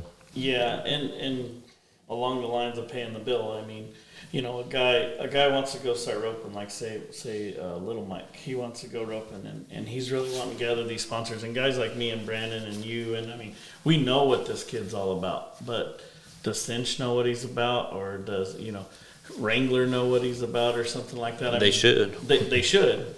But how does somebody that ropes like that doesn't really have a set of parents or a foundation that can say, yeah, here's a $50,000 truck, here's a $100,000 trailer, go try to make a living at this deal.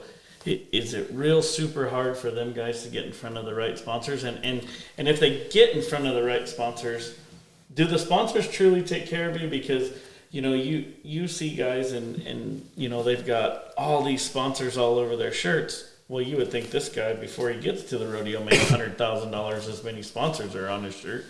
So, like you said, it's not necessarily a sponsorship. It's more like an endorsement. You know, like if you're using their product, they'll give you a bunch of it, but that doesn't put diesel in the tank to get to the rope and to perform, so they could actually get their exposure. So, you know, like gas cards, shit like that, I think would be, that means more to you than 15 curry combs. Yeah. Well, that's true. Like, you know, the NASCAR guys, they got to be able to have sponsors, put fuel in the car, tires, all that stuff. So even a rodeo rig, you know, you're putting tires on a dually and all that stuff. It's very important to try to find sponsors and help out that way.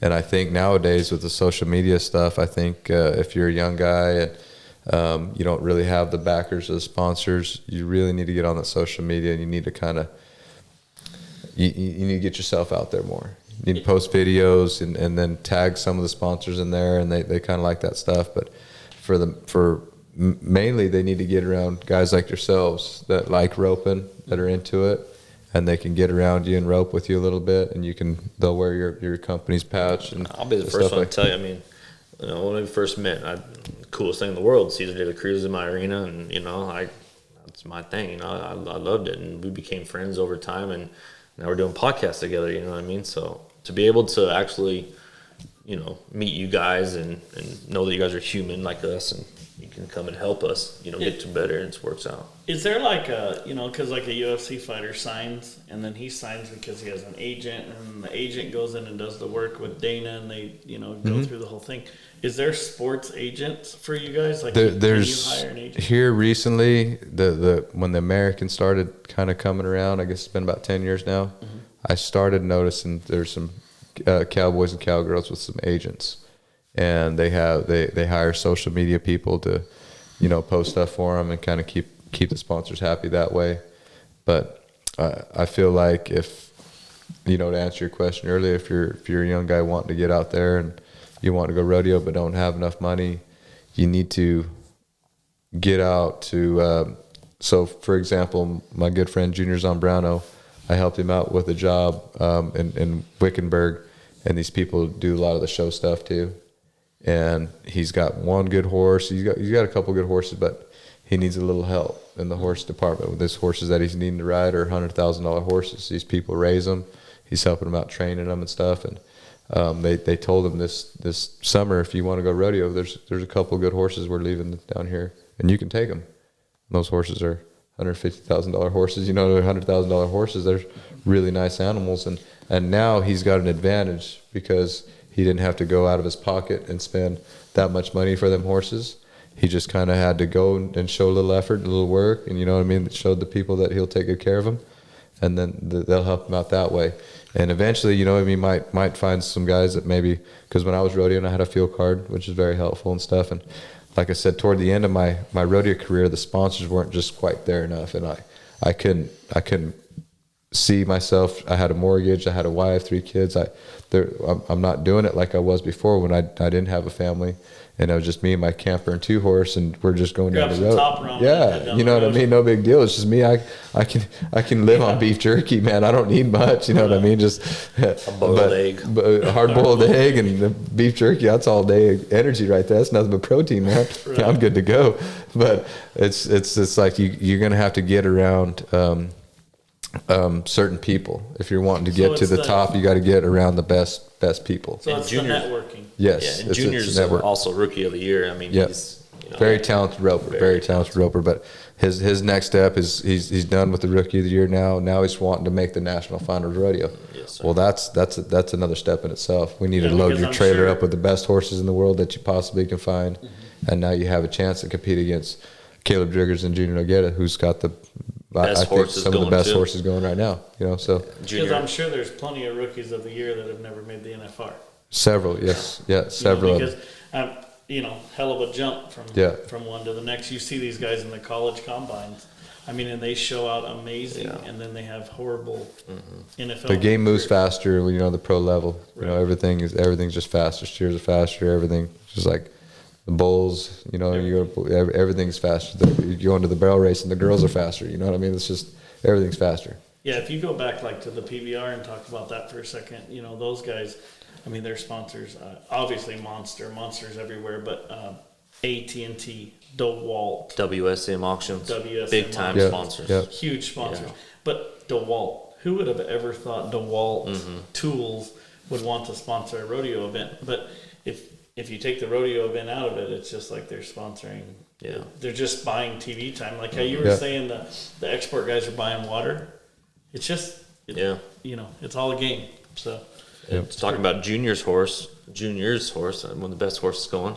We know that one really well. Man, I love that little Lucky Bucky horse, and I feel like you have to have a horse that understands the game really good, and Lucky Bucky, call him. He's a beast. Lucky Luciano. I always name my horses after outlaws or gangsters. And he's Lucky Luciano. He's tough. I tell him that you can't kill that horse. He's too tough for anybody. Them steers, man. When you'd come around and rope one, you dally. There was no steer pulling him out of the ground. He was just. It was fun to rodeo because that's what finishes a run in the team roping. Right, when the heeler gets a hold of that steer and pulls that, helps face his header up. That little 1/10 of a second separates, first between last sometimes. So when I was rodeoing out there, and one of the most frustrating things is I realized these guys are getting really tough nowadays. they're just bringing the heat every time. And if you catch, you catch. If not, we're gonna go to the next one and try it again. I was 4.2 at a rodeo. When we left, four flat was winning it. We're winning second. When we after the rodeo, the week long rodeo, 4 flat was winning the rodeo. 4-4 won last money. So like I said, that's crazy. That's stopping the clock, like that. It's hard to stop it. Between 4 flat and 4-4 every time. So them runs that they were making were very, and like I think like there was like 20 teams under 5 that week. The pro rodeo guys. The steers were really good, and it's like you had to have the best horse, and you had to you do your deal, So when you were really rolling hard, what do you think Johnny Ringo was worth? Man, could you have ever even put a number on him?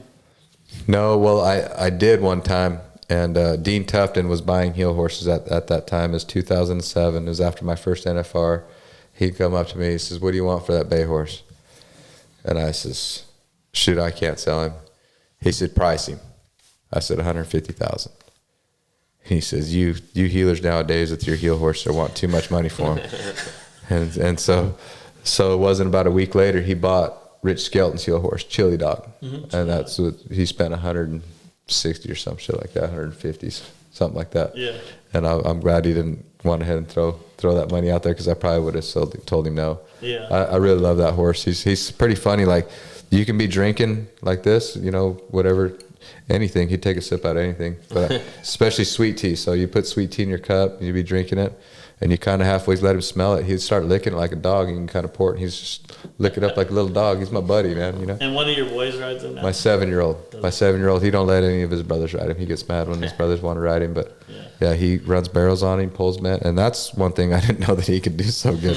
He's a badass little barrel horse, man. You didn't know? No, I did not know that. Like, he can really turn the barrel. Could have been $250,000. He could have been worth a lot more than that. What's that rodeo down south? I seen you entered the barrel race, and you and Derek. It was like some all around. Oh, it was in California, man. I rode California. that was scary stuff. I got to ride one of Sherry's Servi's pro rodeo horses, and they're just running barrels. Yeah. Gosh, dude, well, I've seen them pro rodeo horses. The barrel horses are scary. Like, they're scary to ride. I give them ladies a lot of credit, especially Sherry. I think she's one of the best barrel racers that ever lived. But gosh, dang, those horses are scary to ride. I seen a Corey Pesca video somewhere on YouTube or something. He was heeling on Stingray.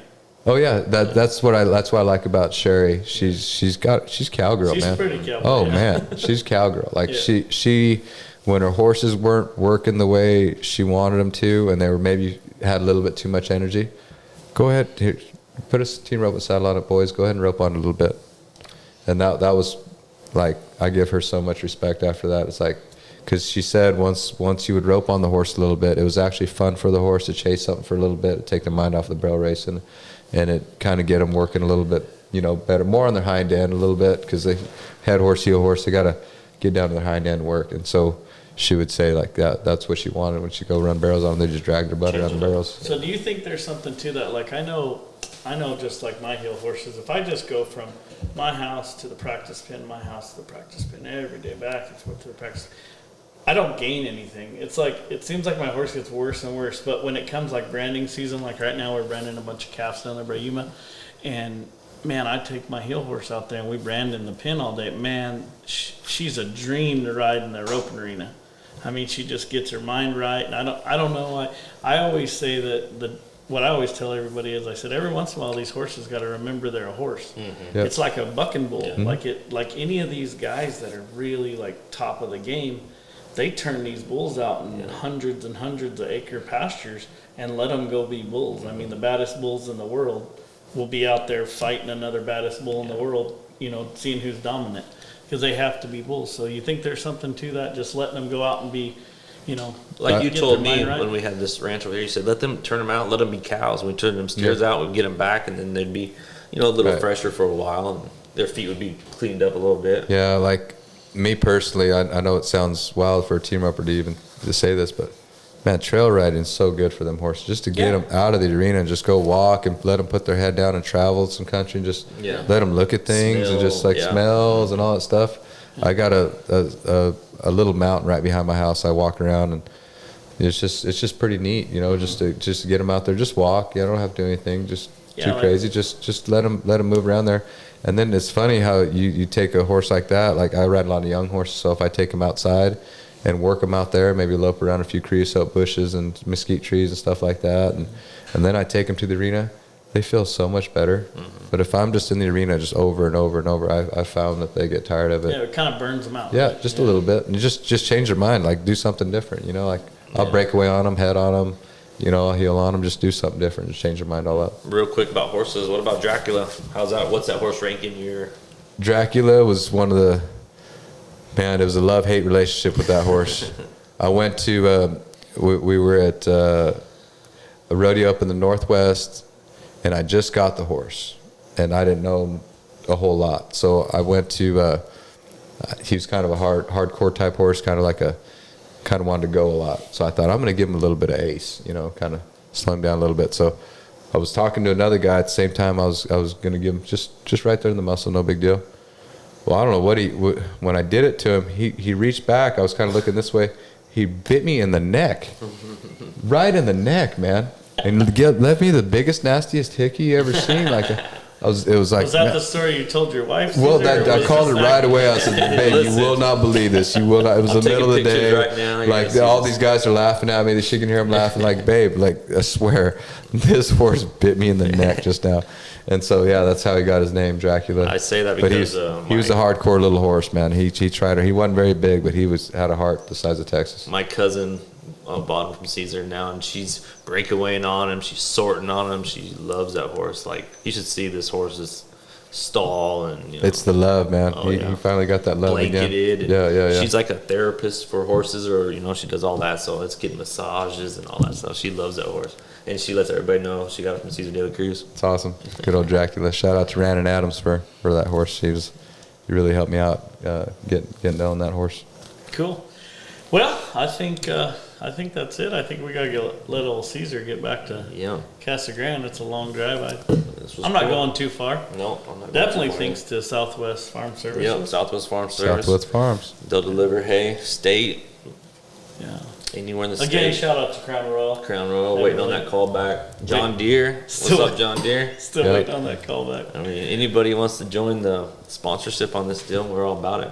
I'm all about it. Airlines. Any kind of airlines that want to sponsor us in first class seats. Value Jet, I know. Yeah, for sure. That's what we're all about. Yeah. I got a shout out Dustin Hicks on this. I had a shout out to my flagger. Absolutely. I do like Dustin, man. That dude is so cool. Them guys will come up complaining to him. The shit he has to deal with. Just kind of, all right, man. He would have been a great politician. Yeah. Because he doesn't really listen to anybody. He just kind of blazes his own trail. Yeah. The show must go on. Yeah, a flagger's life is a tough life, man. Yeah. They hear it no matter love-hate relationship. A lot of times, some guys love him, some guys hate him. But. And then, you know, the guys don't bring the best of steers sometimes, and then he has to hear about. He's the one that hears about it, and so it's a tough business. Yep. Well, all right. I think it was a pretty good one. Cool. See you later, buddy. Bet. Thank you, guys. Later. Thank you.